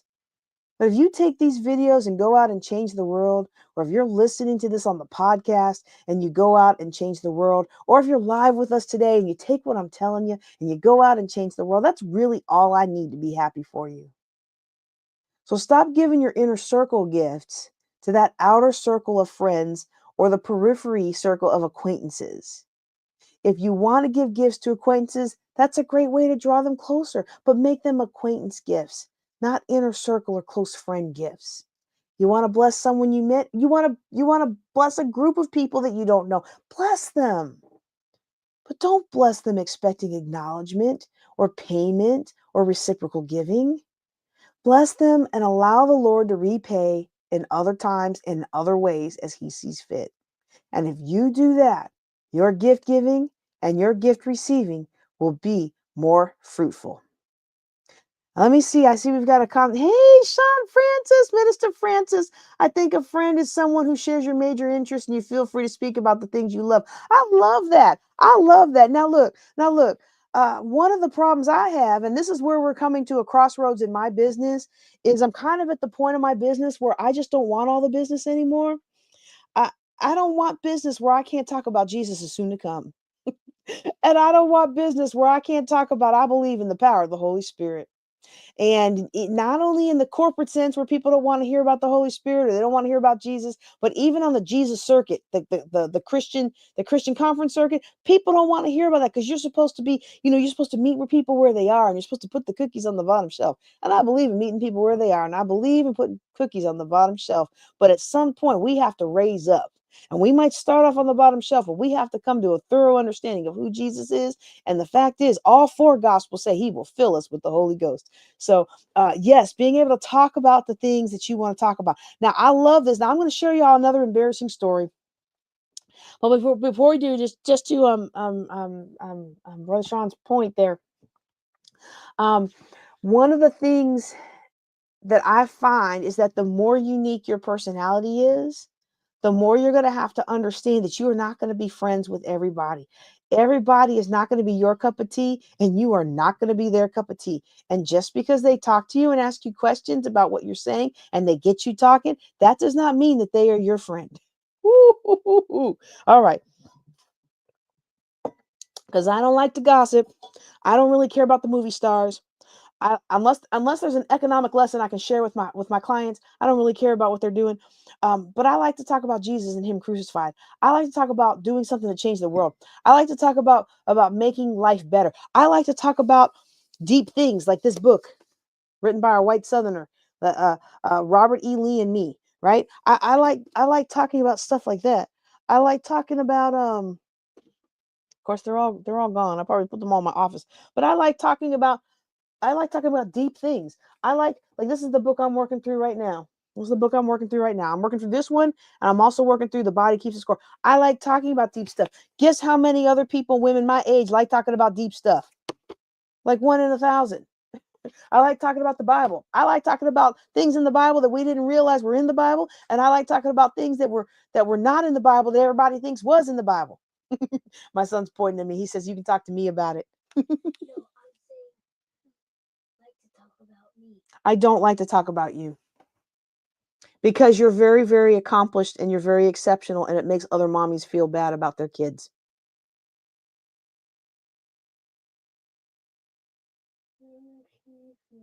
Well, then I guess I better start talking about you more. Yay! I do brag on you some, though. You're very talented. Okay, so I'm going to share with you one more embarrassing moment, and then we're going to talk about these unwanted gifts and a new gift card scam that's going on.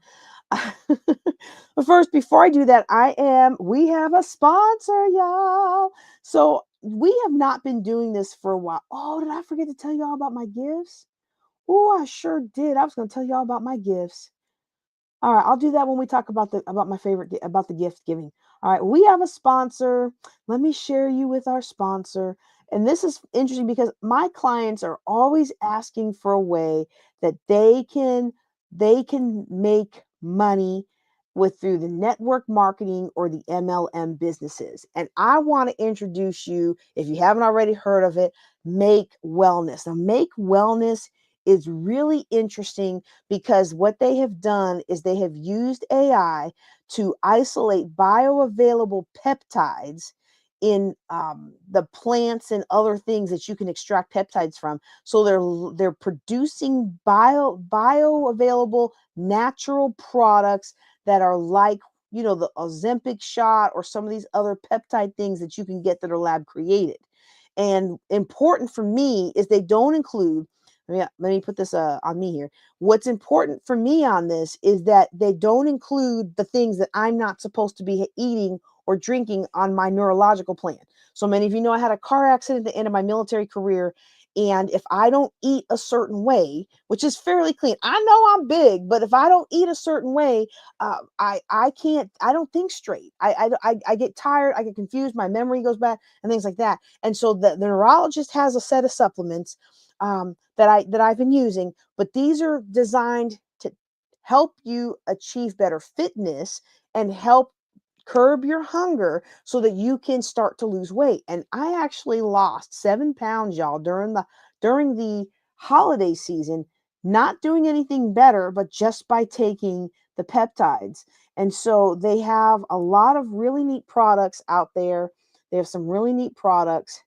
And, these collections that they have, they look like they are expensive, but I'm telling you, I priced these things out. Like, for example, Hydrated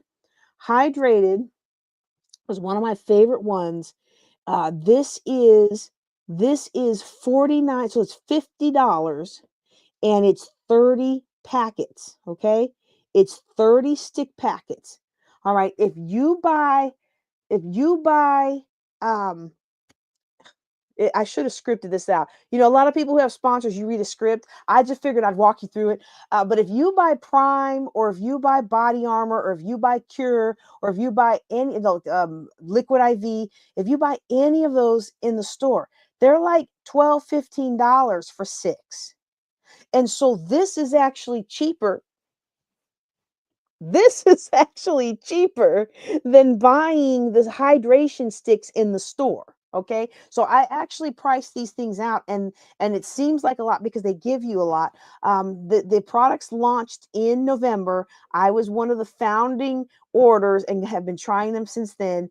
And so I really would love for you to give this a try. And if you're looking for your health aspect, give this a try.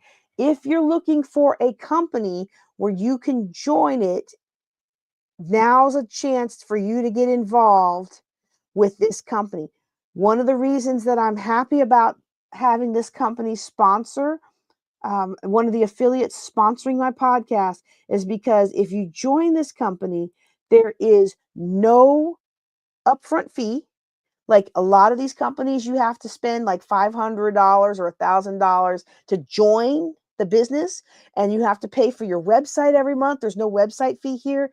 You have to pay for ongoing orders. There's no minimum requirements here. So you don't have any outgo, and you can actually earn money without having to spend money first. That's one of the things that I really like about this. Plus, I've been taking the product since November, and normally by now, supplements that I try, they don't work well. The only things that I have found that have worked well is the neurologist supplements, which are way more pricier than these are, and this and like Vega, the protein powder, that's worked well. But almost every other supplement I have tried, after about a month, my body starts to reject it, and my body seems to be doing very well with these. So this is our sponsor. I hope that you will give them a shot. Make Wellness. And if you're looking for a business opportunity that has no upfront costs, all you have to buy is your product. You don't have to buy into the business. You buy the product and you share your product link with other people.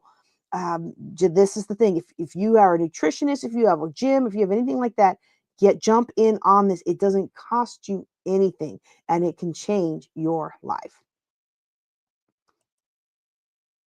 All right. So, at the risk of embarrassing myself more, let me just share something that might help you, especially if you're a people pleaser, okay? A lot of the times when we give gifts, it's because we're desperately trying to hold on to someone. We're scared to lose them, or we want so badly to make them like us. And then some of us who like our Bible, we get deep. Oh, a man's gift makes room for him and brings him before great men. Well, that works in business and it works in many other industries.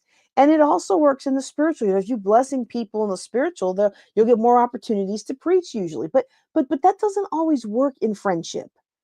Now, giving to others at the beginning of a friendship in a small way is a great way to start a friendship. But a lot of gift giving and inappropriate gift giving and extravagant gift giving is actually a fast track to surrounding yourself with people who just want to use you. When you want to buy a gift for someone, ask yourself, why am I doing this? What do I want in return? Am I doing this out of obligation? How will I feel if I don't get a gift back, or if they don't like it, or if they don't appreciate it? Asking these questions can really help you alleviate a lot of stress in your life. You might realize that you're just giving gifts out of obligation, and you'll feel so much better in your life when you stop. I remember when I stopped giving out Christmas cards all the time. The first time that I stopped giving out Christmas cards, it was because I was recently divorced with over $800,000 of debt. I didn't have two nickels to rub together. And so I certainly wasn't going to spend all that money on cards and all that postage on cards. Then I found out that people did not understand or appreciate that I was in a tough situation. The next year I did send out cards, but I didn't receive any. The year after that, I received some cards from people who sent me cards, and I sent people some cards, but there were a few that I missed, and those didn't. And I discovered a very interesting trend. Every time I sent them a card, the year after that, they'd give me a card. If I didn't send them a card, they didn't send me a card. They weren't sending me cards because they just cared. They were sending me cards out of obligation. And the more you stop sending things, doing things, helping people, sending money, fill in the blank out of obligation, the more free you're going to feel in your heart, and the more your emotions will stop having so many traumatic loops. Okay. I actually stopped sending my mom birthday gifts and other gifts because she always attributed them to my brother. He got all the emotional equity out of it, you know? Now, I wasn't doing it for that, but I also wasn't doing it to hear 10 to 15 minutes of a phone call of my mom telling me how she just knew it was baby bro. She's the kind of don't even like to talk on the phone but a few minutes at all. So I realized I can't do it anymore. It hurt too much, and I was wasting too much time and energy and money. So if I'm in person for birthday or Mother's Day or Christmas, then yes, of course I will give a gift. And it'll be a nice gift.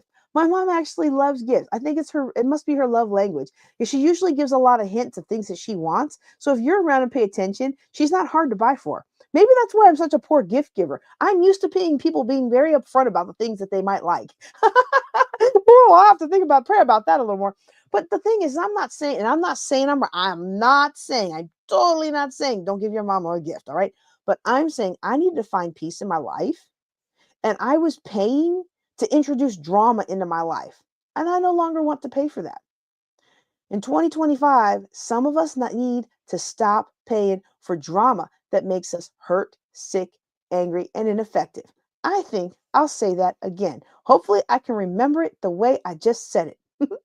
In 2025, some of us need to stop paying for drama that makes us hurt, sick, angry, and ineffective because the hurt stops us in our tracks and it keeps us from being effective. And even if we were able to lay those hurts before the Lord in prayer and cast all of our burdens onto the cross, why are we introducing more burdens into our life in the first place? Sometimes we're giving gifts because we're fawning. Now, FAWNING. We might be so afraid of abandonment, or we might be so afraid of abuse that we are trying to make the person we're giving these gifts to favor us. And I've been hearing a lot about this lately in the context of abusive relationships, but it can apply to any relationship really. By fawning, we're making the other person love us or favor us or think better of us. When we fawn, we prevent them from hurting us. We think we prevent them from hurting us. We hope subconsciously that we're preventing them from hurting us. Think about that in 2025. Maybe there's some fawning relationships that you need to sever.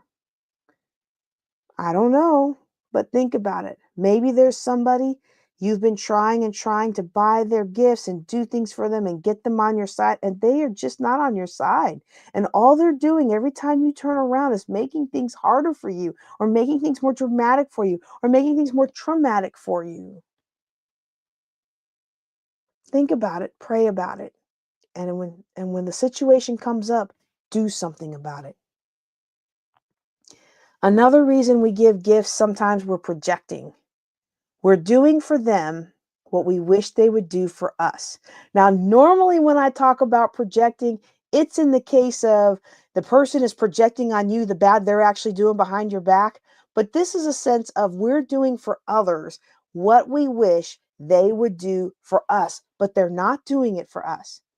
We're like the story I told earlier about giving birthday cards at work when we did that team personality test. Now, if you didn't hear it because of how I've broken up tonight's class for the podcast, then A, I want to encourage you to be on the podcast, be on the live recording, but B, I want you to go back and listen to the last podcast, the earlier part of this podcast, so that you can hear it, okay? We did that team personality test, and I discovered I was the only one in the whole office that cared about that stuff. No one else cared. And so they never did it for me. And I felt sad. But once I realized it through the class, I had two choices. I could adjust my expectations and adapt to reality and accept reality and choose reality, or I could communicate that this was really important to me. But even if I communicated that it was important to me, I still needed to accept the eventual reality that there may be some people who still just don't care. And even though they knew it's important to me or know it's important to me, they were not going to give me a card because they just don't care. And in both of those situations, whether we're fawning or projecting, there's actually a simple fix that really helped me a lot. And that was to understand what it is behind why I want to buy this XYZ thing for this ABC person, right? And if it's fawning or projection, instead of that unhealthy behavior, I have learned to give those feelings over to God and spend the money on myself instead. Ooh, I buy myself a lot of nice things at Christmas time. My husband gives me gifts now, but for a few years, I would say, look what you bought me for Christmas. Okay, now I know that was a lot. And in fact, we're probably going to have to break that up because we're at an hour 35. Oh my goodness. We're going to have to break that up into 3 podcasts. And then I want to talk about this gift thing. And then we're going to talk about the scam. But I better hurry it up because I'm way late. I appreciate y'all being on with me tonight. Ooh, I appreciate y'all. I never sent the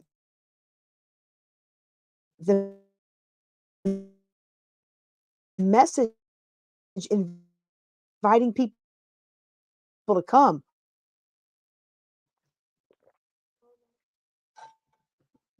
While you're doing that, you can have the rest of my water.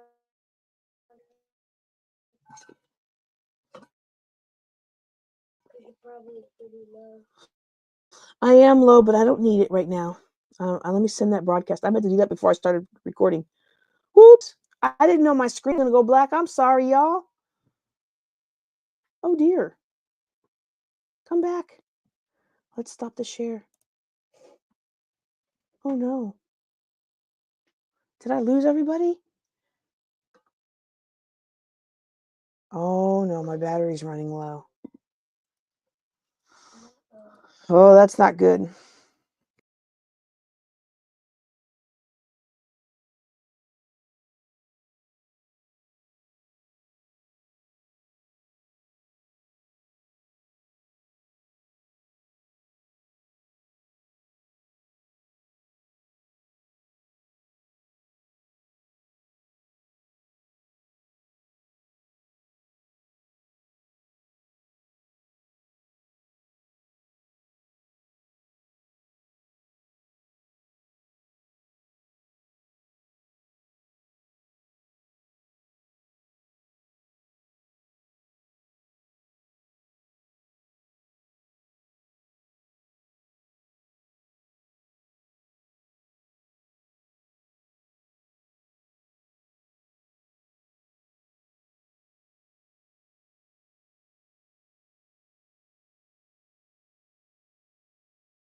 Yeah, I think we're still on. People are still on. Yay! Oh, thank goodness.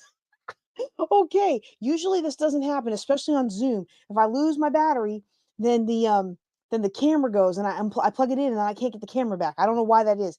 Okay, okay. So thank you all for your patience. Okay. I know that was a lot. I honestly did not think it was going to be an hour and a half on that. I was planning on it being about 45 minutes. So when I prepped for this lesson, I'll tell you, I was not planning on that. But I do hope that that was a blessing. And if I was speaking to you about this friendship thing, I hope that you will PM. I wouldn't mind you commenting. You probably don't want to comment, but if I was speaking to you or someone you know, please do let me know so that I know. You know, it makes me feel better to know that I'm helping somebody. You know, and then you can always tag in a friend who you think likes it. And if this is the kind of thing you like hearing, go ahead and like and subscribe. We're gonna, this is our fireside chat. I'm supposed to be answering questions, but this was a big question that came up about what to do with gifts. And when I started digging into this gifts thing, and I saw how many people out there are just, this is the frustration of the world right now. So many people are so miserable and unhappy, and so many of our churches are corrupted, and people can't even find peace and safety there. I hope that you will join me in being a place of peace and safety for others to come to know the Lord and come to have peace for themselves. Okay. Now, if you're listening to this via the podcast, again, I hope you'll join us on Thursday nights so that you can participate live. All right. Let's talk about unwanted gifts. What do you do when someone gives you a gift that you can't use? For example, I've been sober from alcohol since before I got saved. I got saved at 22 and I stopped drinking at 21. And I don't drink now as a reflection of my ministry. However, I still get people giving me gifts that are alcohol or they're alcohol themed. And when I say something about being a non-drinking preacher, it's always met with a smile and a wink. Of course, of course, of course. All or somebody will say something. Well, all the preachers say they don't drink, but we all know they do. Or they'll be like, I know plenty of preachers who enjoy this in the privacy of their homes. The worst is when someone gives me like a shirt with wine glasses. Or one year somebody gave me pants, y'all. Somebody gave me pants that said all lit up with holiday lights, like the little blinky lights. And I thought it was cute. And then my son laughed at me. He's like, Mom, do you know what lit means? No, no, it didn't say all lit up. It said lit up. And he said, Do you know what lit means? And I was like, It's the Christmas lights being lit, the little printed lights on the pants. He was like, It means drunk and high. Whoo. So you won't be seeing me in those pants, all right? But barring any sin, what do you do with gifts that you don't want? I thought this would be a great topic to bring up this year because all my gifts were amazing. Firstly, let me show you what my husband got me. And I thought about it when I was pulling this up. I was like, you know what? People are going to say that is not romantic, but it's romantic to me because it's something I've really been wanting and I haven't had a chance to save up for it. And um, he got me, let's see, can y'all see that? He got me some WeatherTech mats for my Mazda, my car that we bought me last year. And I love WeatherTech mats. I travel a lot and I get a lot of spills, and they're so easy to clean, and they keep from ruining the carpet that comes with your car, so that if you need to sell the car later, or if you just want to have it clean, these are very great. I love them. I love them. I love them. And so another gift I got, my second favorite gift, my one of my minister friends bought these for everybody in our little group chat, our little lady minister group chat. There's a lunch crock pot. Now I have a small crock pot you've seen me use for fellowships that has like the dip in it. Like I put the cheese dip, the Rotel dip with the andouille sausage. But this is specifically a lunch warmer. You can put your soups and stuff in it, and you can you can have it ready for you when it's time to eat lunch. And especially with us about to go into our fast, it's really neat that, we'll be able to have something ready when it's time to fast. Let's see if I can get that lined up there. When it's time to fast. And I really love it. I was like, that is such a thoughtful gift that we can all use. And she bought it for all of us specifically for that purpose, that we'll have something to break our fast with at 4 o'clock and not have to run like I used to the Diet Dr. Pepper or the Diet Pepsi and the candy. Oh, we've got a comment here. Who's hey Queen? Let's see what we got here. I'm always afraid of giving what I thought was a great gift for some.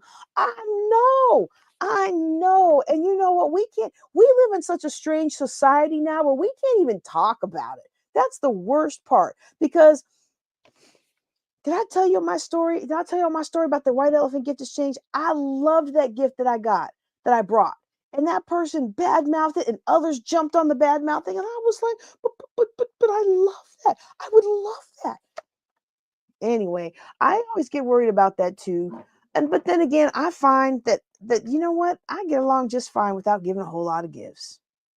And so, but that's because of my personality issues, where a lot of times when I'm giving a gift, it's because I feel obligated to, or I'm giving a gift because I feel like if I don't, they won't like me. And I personally, me, I have had to learn to stop doing that because they're not going to like you anyway. Not you, me, not Queen, me. Thank you for commenting. I appreciate that you're here. All right. So this is my third favorite gift, which is a tie because this is tied with what I bought myself, which keeps flopping on this sweater. It worked fine on my other one, but my new mic set. I hope that y'all are hearing me with a much better quality than when I had before. I love my new mic set. We tested it out. You'll see that video soon. It's what I bought myself for Christmas this year. But this one is so special to me because this one was bought by my baby boy. He bought his mama a travel organizer in a really cool print in one of my favorite colors. And I just love it. I love it. I love it. And so that's you know what? I don't get a lot of gifts from my kiddos.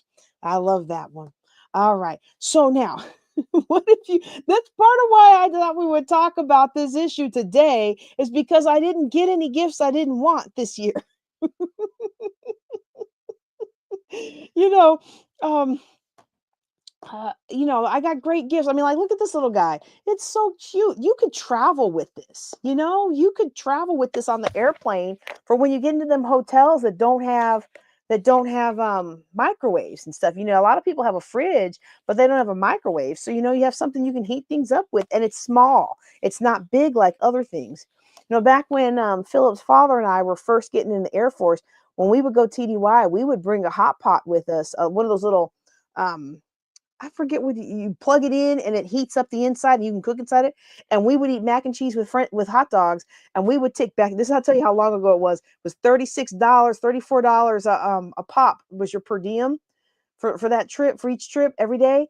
And we would eat macaroni and cheese. We would eat the canned spaghetti, and it'd be like $1 or $2 per person. And then we would put that other 34 for $35 into the bank. So I thought it would be a great time to talk about because another year, if I wait, then I might get something I don't want, and then I wouldn't feel good talking about it. But this year, I love them. I love them. I love them. I love them. So nobody will think, who is she? Is she talking about me, right? So let's talk about if you get something you don't want, okay? One of the classic things to do with something that you don't want or that you can't use, and I do want to specify this. If you are a person who gives gifts and you get your feelings hurt because people don't seem to like your gifts, your love language might be gifts, but their love language may not be gifts. They might have a low need for affection and you might have a high need for affection. And we just have to understand that about ourselves. Ever since I took that class, it put a lot of things in perspective for me about me. And so this is why I'm saying if you would like to walk through the fire OB, I would be more than happy to give you a nice listener stayed up late to be on the podcast recording with me discount to run the fire OB test for yourself, because it really opens up your eyes to things like that. Okay. But if someone gives me a gift, sometimes it's just not something I want. Sometimes, especially now I've got a good skincare regimen, but and but I break out easy if I have red dye or blue dye, and people used to always give me products, and those products would make my skin worse. And so then it felt bad because they were just trying to help, but they didn't understand the causes of of of the acne, and they didn't understand that my skin actually needed not to be dried out. It needed extra moisture, beauty sleep, and plenty of water, staying away from too many fried foods, and no red dye or no blue dye keeps my skin clear. And if you see any, well, you shouldn't today because I put makeup on before I put foundation on before I did this. But if you see me without foundation on, you'll notice I have a couple of scars over here from when I had not done those things, and I ate red and I ate candy and I did those things, and I got some outbreaks. But sometimes people are just trying to help and they're not trying to harm you. They're just genuinely trying to help. And so, or somebody might give you a baked good. They give you a baked good and it is absolutely delicious. But if you keep it in your house, if you keep it in your house, you're going to eat it all. And I don't know about you, but I can't burn off all those calories in the time I have to eat the wonderful, yummy baked good before it goes bad. So the biggest thing that I do, if it's something that's shareable, if I receive a gift that I either don't like or I can't use or I can't keep in the house but for so long, that I will share it at work or send it to my husband's work. And that doesn't mean that I don't like it. It means that I don't need to eat all that pie. If y'all have never heard, we have a podcast for a long time ago called the $50 pie. And I wanted that. I mean, that pie was worth every penny. But nobody else in my family liked that kind of pie. So I couldn't keep it here because I was going to eat it all. And that was really rich. It was like 1,000 calories a slice. Do you only burn off of like 350 calories for a mile of walking. So that's a lot, you know. The next thing that you can do if you receive a gift that you either can't use or it doesn't fit, maybe it's not a good, it doesn't fit with your decor. Maybe somebody got you some decor and it doesn't fit with your decor. Maybe they got you my mom got my son a racetrack and she was like, "It's not too big, is it?" And I was like, "No, it's not too big, but we have to plan when we do it because it takes up the entire dining room space. It's the most amazing racetrack you ever saw, right?" And so we're going to put it back out there when we take down the Christmas tree and all that stuff. But we have to plan it out because if you take the time to build that 7-foot thing with all the loop-de-loops and everything, you're not going to take it down that night. And it's big, so you have to make sure you're not planning on going back and forth and doing a lot of yard work or whatever. It needs walking back and forth, right? But if you get something that's too big, and I've gotten things that don't fit in the house, you can return it, you know, or you can donate it. You can regift it. Sometimes you try to return something, but then you find out that the person who bought it for you bought it on an extreme sale, or they got it with a coupon, or they got it as a freebie for something else. So they got a gift for one person and they gave you the gift that came free with it because it was a nice gift. Sometimes I get something, I go to return it, and it's like you get $3 or $4, right? So instead of just taking $3 or $4 for something that's clearly worth $20 or $30 normally, I will actually either regift that item or I will donate it. I love donating new stuff. I get frustrated sometimes when I order something on Amazon and I wait too late to see if it is going to work, so then I can't return it. They're very generous with their holiday, but I think regular, it's like you got 2 weeks or something like that you can see if it works. And I'm a pre-order person. Like when I'm thinking about the conference, I buy the stuff I need, and then I get to it when I get to it, but at least it's there and I haven't thought about it and forgot to order it, right? So sometimes I get something and by the time I open it, it's not really what I need, or by the time I try to put everything together, it's not what I need. I donate those things. I always think in my mind there was somebody who needs it and they weren't going to get it unless it found its way into my hands. And now I'm going to go pass it on. And having been the kid who used to go shop for clothes in the airman's attic, which is where people give away stuff for the young airmen, when I was growing up, I would go shop for clothes in the airman's attic, or got a lot of hand-me-down clothes from my mom's friends and her cousin. If if I can give something that's brand new to the Airman's Attic, or if I give something that's brand new to the rescue mission. One time I donated a whole box of Barbie dolls, brand new Barbie dolls. Like some of those kids, they're not going to get anything new all year. And I don't know if you've ever been in a place where people are processing donations, but a lot of times people donate junk. They donate broken junk or ripped up junk or holy junk that you can't even use. Like and I find myself like whenever we do a thing through our ministry where we're taking donations, I call through so much nasty, raggedy junk, and I'm like thankful I am thankful that the rescue mission will take your nasty raggedy junk, because whatever they can't sell or use, whatever they can't sell in their store or use for their people that they serve, they will take it and package it and ship it off to China, and it'll be turned into rags and they'll get a couple dollars for it. So they use everything. That's one of the things that I love about the Shreveport Bossier Rescue Mission. And literally when I have stuff like that and I don't have a place to donate it, I will save it, and next time I'm out in Louisiana, I will drop off the donations at the rescue mission, because I haven't found a place here that does that. But you can return some things, and I want you to not feel bad about it. I want you to not feel bad about it. I'll explain that why later. And this is one that people feel better about donation donation donations, but don't feel bad about regifting. A lot of times nowadays, gifts are bought and given and exchanged and received well before Christmas Day, and you can easily take it to some place and donate it, or you can regift it, and it will get into the hands of someone who will appreciate it for Christmas. Now, if you can't regift it before Christmas and you have to put it away somewhere for the next time, make sure you put a sticky with the person's name on it, okay? Or because you don't want to offend them by regifting. But I was reading story. I was doing research for this. I actually did an internet poll. There were a lot of stories where people were like, I used I used the gift in front of the person who gave it to me, and they complimented me on it, and they didn't even realize they were the ones who bought it for me. So I think we're more worried about them being offended or understanding than they actually are. Okay. And again, I love to donate stuff. I love to donate stuff.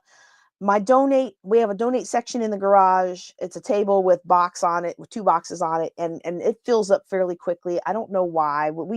I like to buy things, and then I like to donate things. And we have a rule, like when my kids birthdays come or when Christmas comes, they cull through and find out what anything in their toy boxes that they can give to a kid whose parents don't have money. That's how we usually phrase it. We're going to give these to a kid whose parents don't have money to buy nice toys like this, and we make room for the new stuff.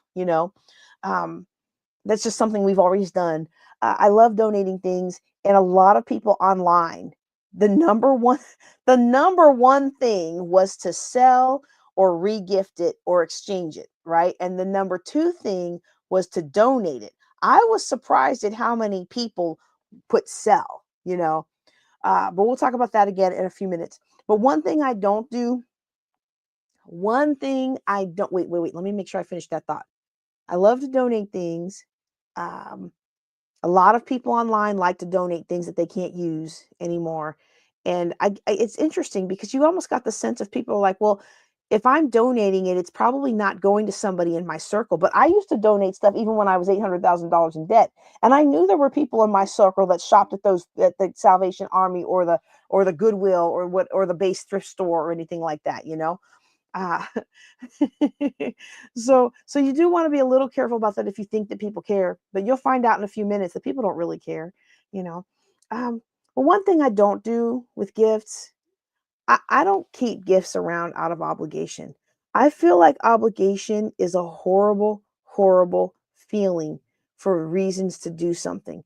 Now, I don't say don't honor your mother or father, because the Bible says, honor thy mother and father. And if you do so, it'll give you long life. And I think that we as children have an obligation.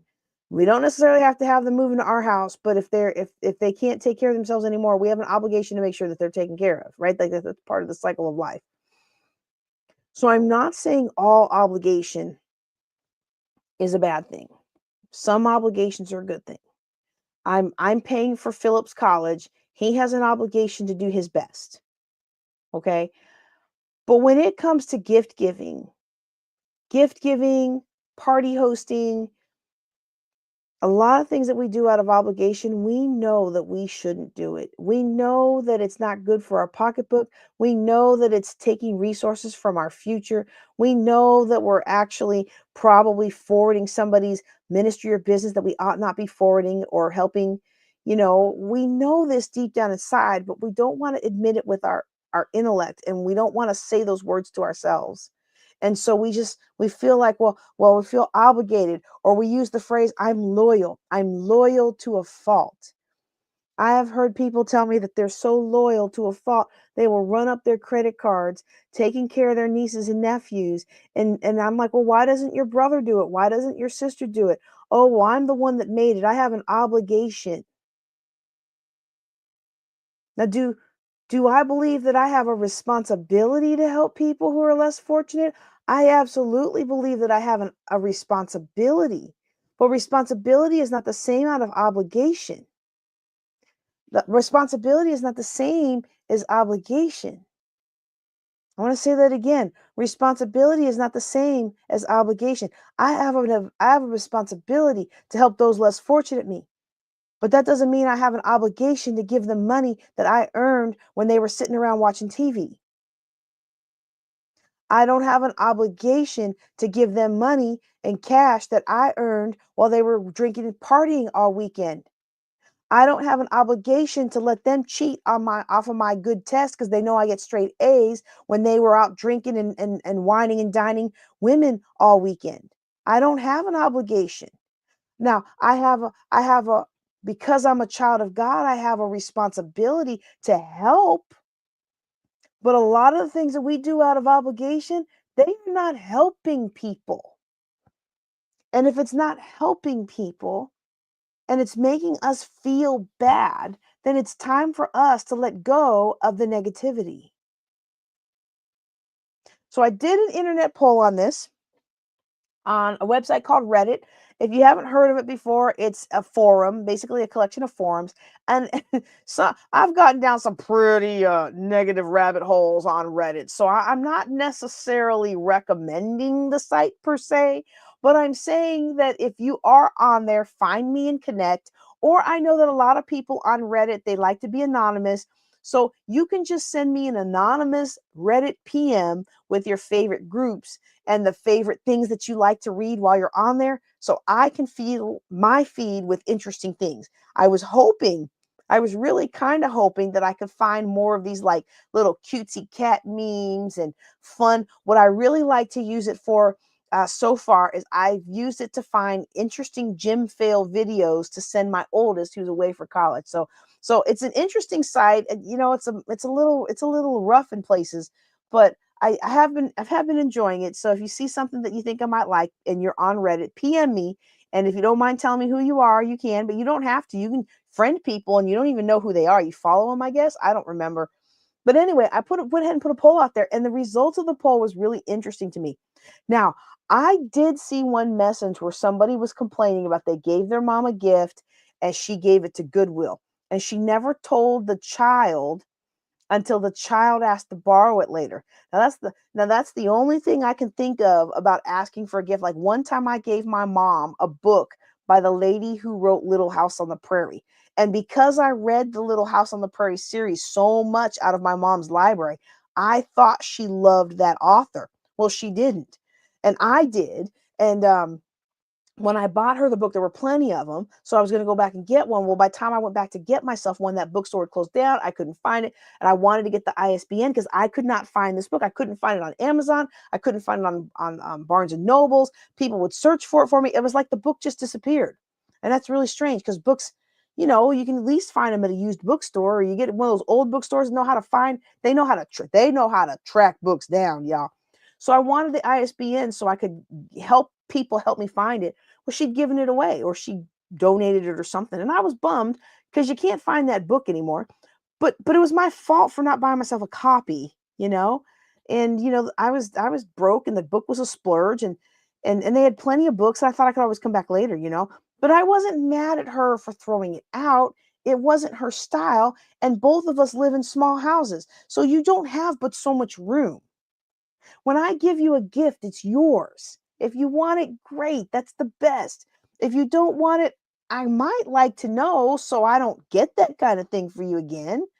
But honestly, if I don't see you mention it, I mean, if I don't see you display it, or I don't hear you mention it or talk about how lovely it is or how much you enjoyed it, then I'll pretty much know it wasn't your cup of tea, right? Well, in this poll that I did, the consensus was that if the item was store bought, most people weren't going to remember what they got you anyway because it's such a gift frenzy at Christmas time. So re-gift or donate it. A surprising amount of people actually throw the gifts out. Like, why would you throw it out? Like, at the very least, donate it. Now I live in a small Texas town, so I could understand if maybe you don't want to donate it here because you don't want whoever found it to somehow see it somewhere else. Whoever gave it to you to see it somewhere else. I can kind of get that, but you could donate to the next town. You could drive to the next town and donate it in the next town. Uh, you know, I throw it out? Really? Now, if it was really sinful, then yeah, I would throw it out too. But I mean, just throw stuff out. A lot of people, this surprised me. A lot of people sell the gifts they can't use and can't exchange. Okay. So if they can't use it, they can't exchange it. Rather than donate, they're going to sell it and try to make some money off of it. And if they can't sell it, then they might donate it. I like the way one Redditor put it. This was not in response to my poll, but this was just me looking to see what other people did.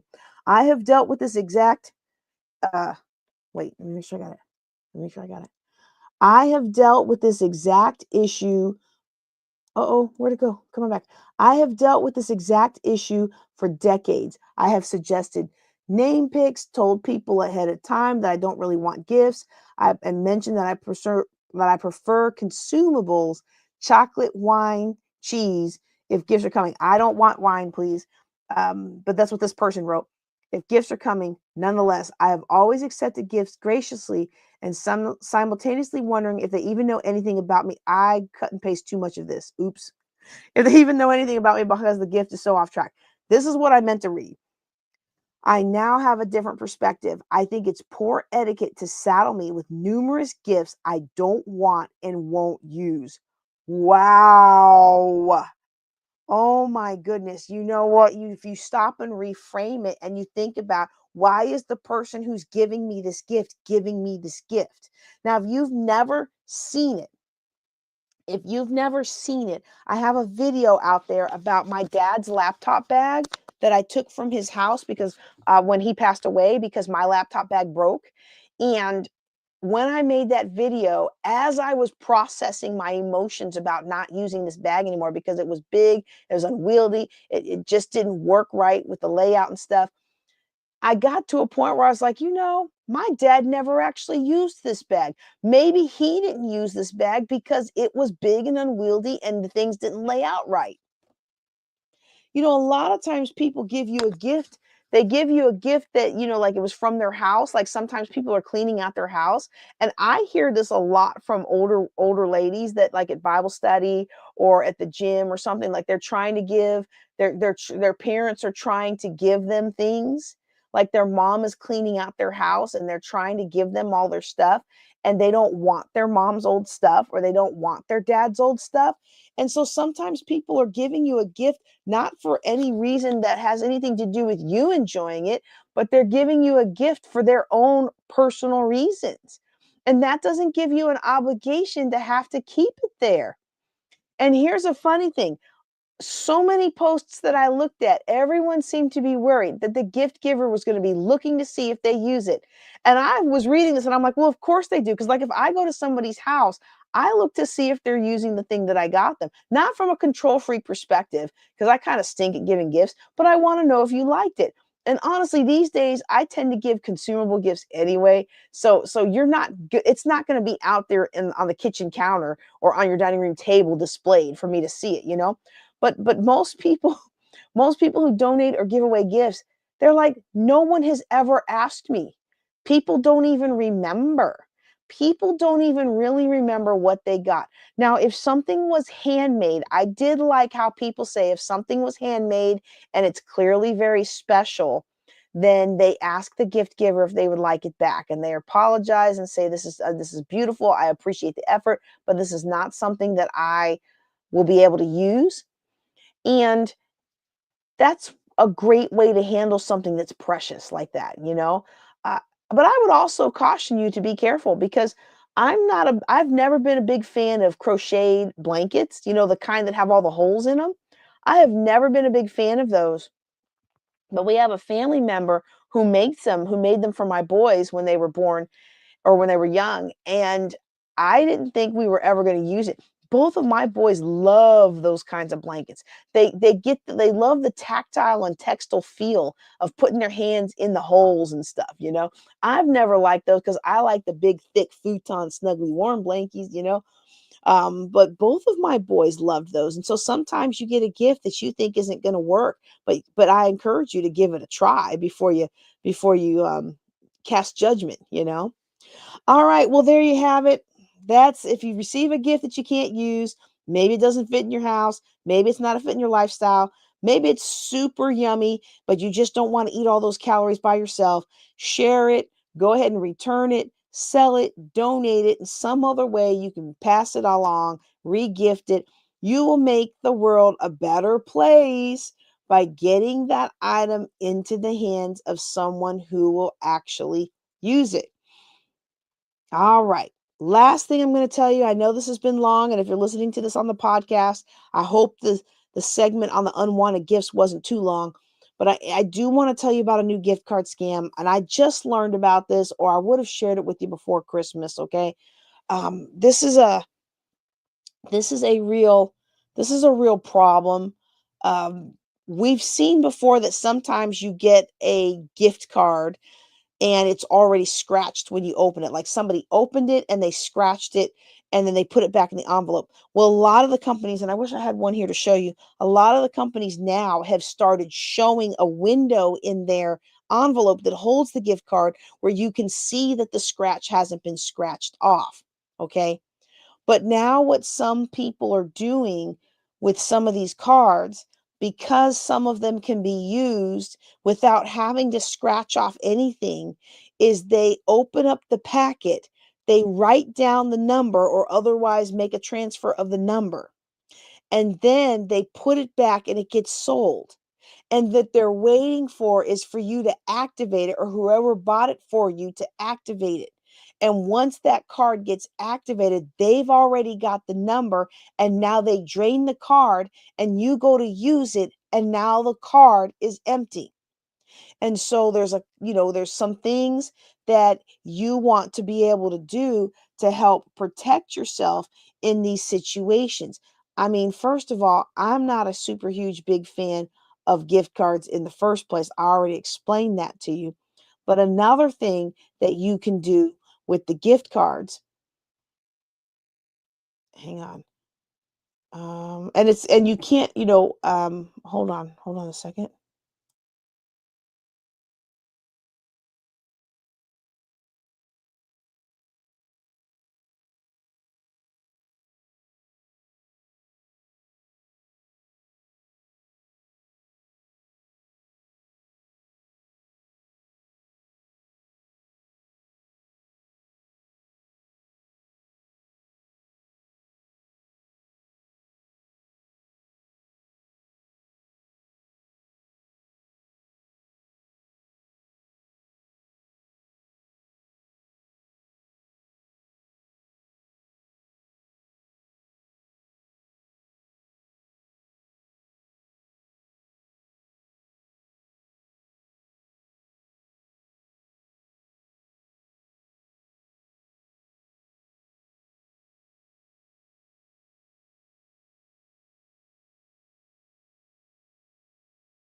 There we go. Okay. So, sorry we're having so many weirdnesses today. So I was telling you all about the gift card scam. So a lot of us are familiar with the gift card scam where somebody's calling us and they say they need a gift card and they want us to buy the card and then we read the code over the phone. That is absolutely a scam. No reputable business is going to do that. But this is a different scam. Okay, this is one where people are harvesting the backs of they're harvesting the number from the back of the card and then they are putting the card back, waiting for somebody else to buy it. And then when somebody buys it, now they are, excuse me, when somebody else buys it, now they are actually draining that card once it's been activated. Okay. And so there's a lot of issues with this. In fact, when I was researching this, I found out you can actually buy the little gray scratch off strips on Amazon itself. And so Amazon is aware of the problem, but a lot of times, unless you're buying your code directly from Amazon, they're going to refer you back to the store. So wherever you're buying the gift cards from, make sure it's a reputable store that has fail safes in place or that has a policy that they'll adjust it. I have not done enough research to recommend or not recommend certain places where you can get gift cards because you can get gift cards at a lot of places now. You can get them in the grocery store and they can get them for all different kinds of businesses, in Sam's or Costco or things like that. Even Best Buy, you know, you can get them at Lowe's. Lowe's had a big collection of gift cards. We used to get all of our gift cards for Christmas gifts that we were going to give. We used to get those from Lowe's because it was closer than, Lowe's was only 45 minutes away. It wasn't an hour and a half away like Sam's, right? So we used to do that. That's a very real problem. So especially with Amazon, if you're going to buy Amazon e-gifts for people, buy it through the website and then one thing you can do is get somebody's Amazon email address or their Amazon account number or their Kindle email address. Because when you shop with Amazon and any electronic digital delivery capacities, Amazon creates an email account for you.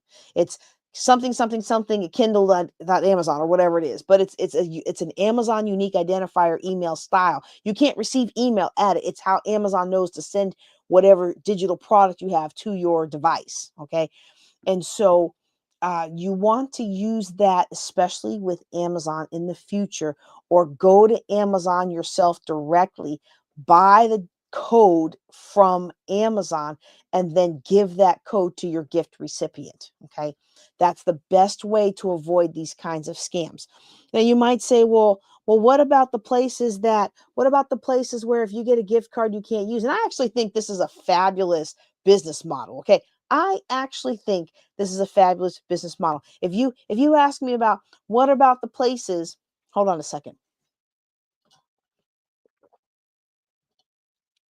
If you ask me, what about the places that take your unwanted gift cards and give you a cash balance for them and then they resell them at a discount to somebody else? Like, I think that's a fantastic business model. Like, it is serving a need. I made the joke earlier, and if you're listening to this on the podcast, it's going to be a couple episodes back. But I'm as we break up the podcast for production. But I made the comment earlier that I don't, it doesn't do me any good. I love Macy's, it's 3 hours away. I love Target, but it's 2 hours away. Like, I'm not gonna drive 2 hours each way to spend a $25 gift card, you know? I've not used the service. I just save them all, and then when I get to the Metroplex, we kinda try to hop around to all the stores we like, and we make a day of shopping, but, you know, if someone had scammed me or scammed if you had bought a Target gift card and someone pulled that scam and they drained the card, it might be months before I know, because it might be 6 months before I get in town for a shopping day to go hit all the stores and spend all the cards. All right. So I'm not really a huge big gift card person anyway. even though I haven't used the service, I think the service is a fantastic idea. You've got gift cards that people can't use, or it's the places that they don't want. And so you give them their gift card, you get a little cash out of it, they resell it to somebody else at a lower value. That company makes money, you make money, the new person gets a discount. I mean, that's a win, win, win, win. Yeah, a win for you, a win for the main company, a win for the person getting the discount. And if that person for getting the discount gives the gift to somebody else, well, then they get a win too. That's a quadruple win. All right. Y'all know I love the triple win, but that's a quadruple win. So I love all the wins, right? But if it's an unscrupulous company that's like keeping those numbers, or they accidentally, because instead of you mailing the card, they say just give us the number. Well, that doesn't necessarily mean they aren't legit, but you might want to check the reviews before you regift that card, because they might be taking the cards in and faking that they gave you an empty number, but they may have already emptied the card. Okay, so you just want to watch out for those kinds of things. And if you watch out for those kinds of things and you pay more attention to how you're buying the card, then that will help you to prevent from getting scammed. All righty, all righty. I think we are at the end of our time tonight. I can't believe the call went quite so long. I'm going to go ahead and um, play this for you. I'm going to go ahead and remind you again to check out our sponsor, Make Wellness. You can go to jjclink.com/make. That's jjclink.com/make. And if you go to the main page, this is not the main page. Let me put that on the main page. This is their main page that you can go to. Okay. And you can check out the peptides that are used to help you elevate your nutrition, your fitness, your health, and unlock your potential. These are products that I love. I've been using them for 2 months. I find that their energized, keeps me awake just as well as sodas used to. I enjoy the fit in the morning. It really helps get things moving and helps overcome some of the culinary sins I may have committed the previous day. I do also like the hydrate. It's my favorite one. And like I said, there is a price, because you're getting a box of 30 though. It's not just the same 10 pieces you get, or 6 pieces. Some of those things, they only come in 6, like $15 for a pack of 6 stick packs for hydration, and anything that's going to energize or that's going to help curb appetite is going to cost even more in the grocery store. So these are very, very appropriately priced, and I hope that you will join me in trying them. Also, this company has a a business opportunity that does not cost anything. That's one of the reasons why I feel comfortable recommending this, because it doesn't cost anything for you to get started. It doesn't cost anything for you to make money. It doesn't cost anything. No monthly fees for your website, no materials, minimum fee every month, none of that with this company. So if I recommend it to you, I'm not worried that you're going to lose money on it.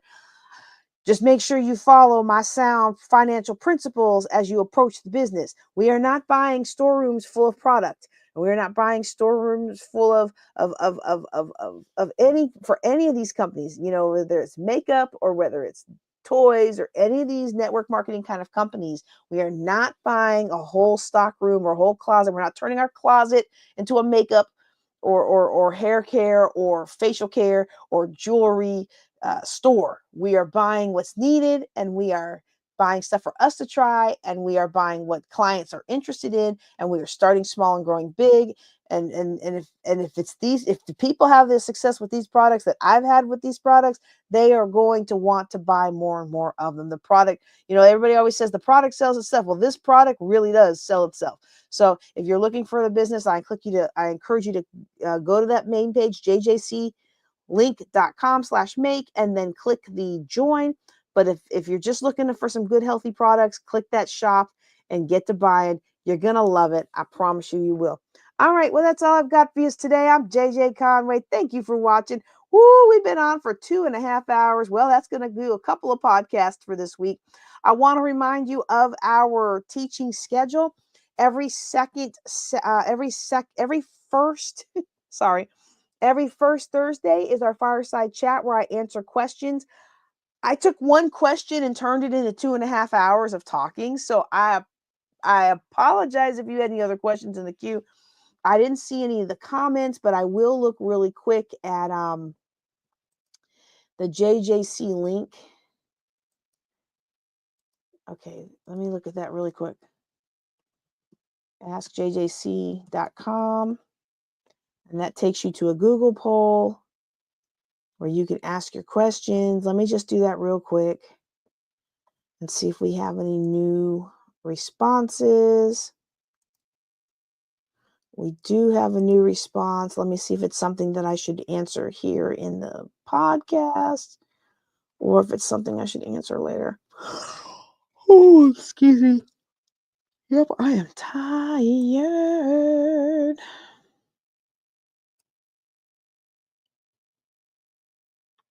Oh, this is a good question. Okay, this is a real estate question. Oh, hi, LaDonna. I hope you're still watching me. I definitely need to reach out to you and see how you're doing. But this other question here, there's no name to it. What is the process for possessing a tax property that remains occupied by the owners? Who do I contact and how do I remain anonymous? I'd like to work it out for them to catch up and retain the property. That is an excellent question. I'm going to go into detail on that later. The short answer is going to be that it depends. It depends on the rules of your state, and it depends on what the policies and procedures are for eviction. So in most states, when you buy a property, let me see what they said again. Did they say tax sale or did they say tax certificate? What exactly did they say? They said tax property. So there's 3 different kinds of tax properties, okay? There's 3 different kinds of tax properties, and there's tax sales, tax liens, and tax certificates. I mean, there's tax deeds, tax liens, and tax certificates. Some states um, like like I think North Carolina, you're just buying the property. Texas is a tax deed state. You buy the property. Some other states like Maryland, Maryland is a tax lien property. When you pay the tax, that tax becomes a lien against the property, and it has to be paid off before anybody can profit from selling the house. It gets paid before the banks get paid. So it's a pretty good solid investment as long as the property itself is intact. Okay. The way you obtain ownership in each of those is different. I will not dig into that today. I'm going to do a quick answer because you took the time to ask the question, but I'll answer it more greatly when we get into our third Thursday, which is real estate. Our second Thursday is 7-figure business building, and then our fourth Thursday is the empowered entrepreneur, how to be the person who has and does and attracts the things that you want out of life. And so they're all very powerful lessons. And even if you don't think you're ever going to be a real estate investor, I encourage you to be on Thursdays. We may be moving Thursdays to Mondays. I mean, to Saturdays. We may be going back to the first Saturday of the month. Even though Thursdays where we started our real estate education, I feel like real estate is really best done in a hands-on environment. And I just feel like I I'm growing less experienced in the other markets, and so I'd really like to start focusing on Texas, but we don't know yet. It depends on what y'all want. But the short answer with the tax sales is if you're in a state where you're buying a tax lien and somebody's in the house, you're going to have to foreclose on that house. And once you foreclose on that house and the house actually becomes yours, then you can begin the process. I mean, you can begin the process at any time, but until the house is yours, you have no rights to have anything to do with those tenants. So once the house becomes yours, you can let them know that you're the owner, and then here's the new lease, and you say it can be effective whatever date that you pick, and you would then challenge them to produce a different lease, because in Maryland you do have to uphold the existing lease. If the property is in foreclosure, there's probably a pretty good chance that those people that are renting it either aren't on an actual valid lease anymore, or they are month to month. And so you work with the existing lease, And when that lease is up, you get them the new lease. Or if you want them out completely, you tell them their lease is not being renewed. If they don't go quietly into the night, we'll talk on Thursday. We'll talk about some ways to overcome that and what to do about it. And then there are other things that you can do. You can do cash for keys, or you can file for eviction. Okay. If you're in a tax deed state, then you have to, oh, I'm sorry, for all of the tax sales, there's always a time period of redemption. So, for example, in the last Maryland tax sale, I got a bunch of properties at 100% ownership, which means as far as Bossier City is concerned, I am the 100% owner of a whole bunch of properties that I acquired in the last tax sale. Ooh, man, I got to make sure I pay my taxes on those properties or they're going to go back into the tax sale. Uh-oh. So, oops, I better get on that. So with those properties, I'm the owner, 100% owner. If they don't ever redeem their properties, I go to the lawyer, I file for quiet title, the title's transferred over to me. There's nothing the owner can do if they don't redeem. But Louisiana has a 3-year redemption period. And I was so excited, y'all. I was going to get shooters, um not shooters, shooters is here. I was going to get a shooting range and I was going to turn it into a facility, like a women's facility, and we were going to, we were going to utilize the shooting range. Like, don't get me wrong, I was going to pay somebody to come in and vend that, right? But I was really excited because it was like 2 years and 11 months and they redeemed it. Now, did I make 41% interest on that investment? Yeah. Is that anywhere else you can make 41%? Very rarely, right? Was I happy to make 41%? Sure, I was. Would I have liked to have had the building? Yes. But I'm going to tell you, I've been doing tax sales in Louisiana since the first one that I did was in 2017. The first one, and I have yet to acquire a property. Okay. So, you know, it just hasn't happened. And so usually what you make is the interest, or I have one property from the very first tax sale. I didn't buy wisely, and they haven't redeemed it, and they haven't bought it, and they haven't done anything with it. But they have to in order to do anything with it in the future. They'll have to get me off of it as long as the tax keeps getting paid. But the other ones I bought more wisely, and they've all been redeemed except for this last group that I just bought. And so that's a different way of doing it.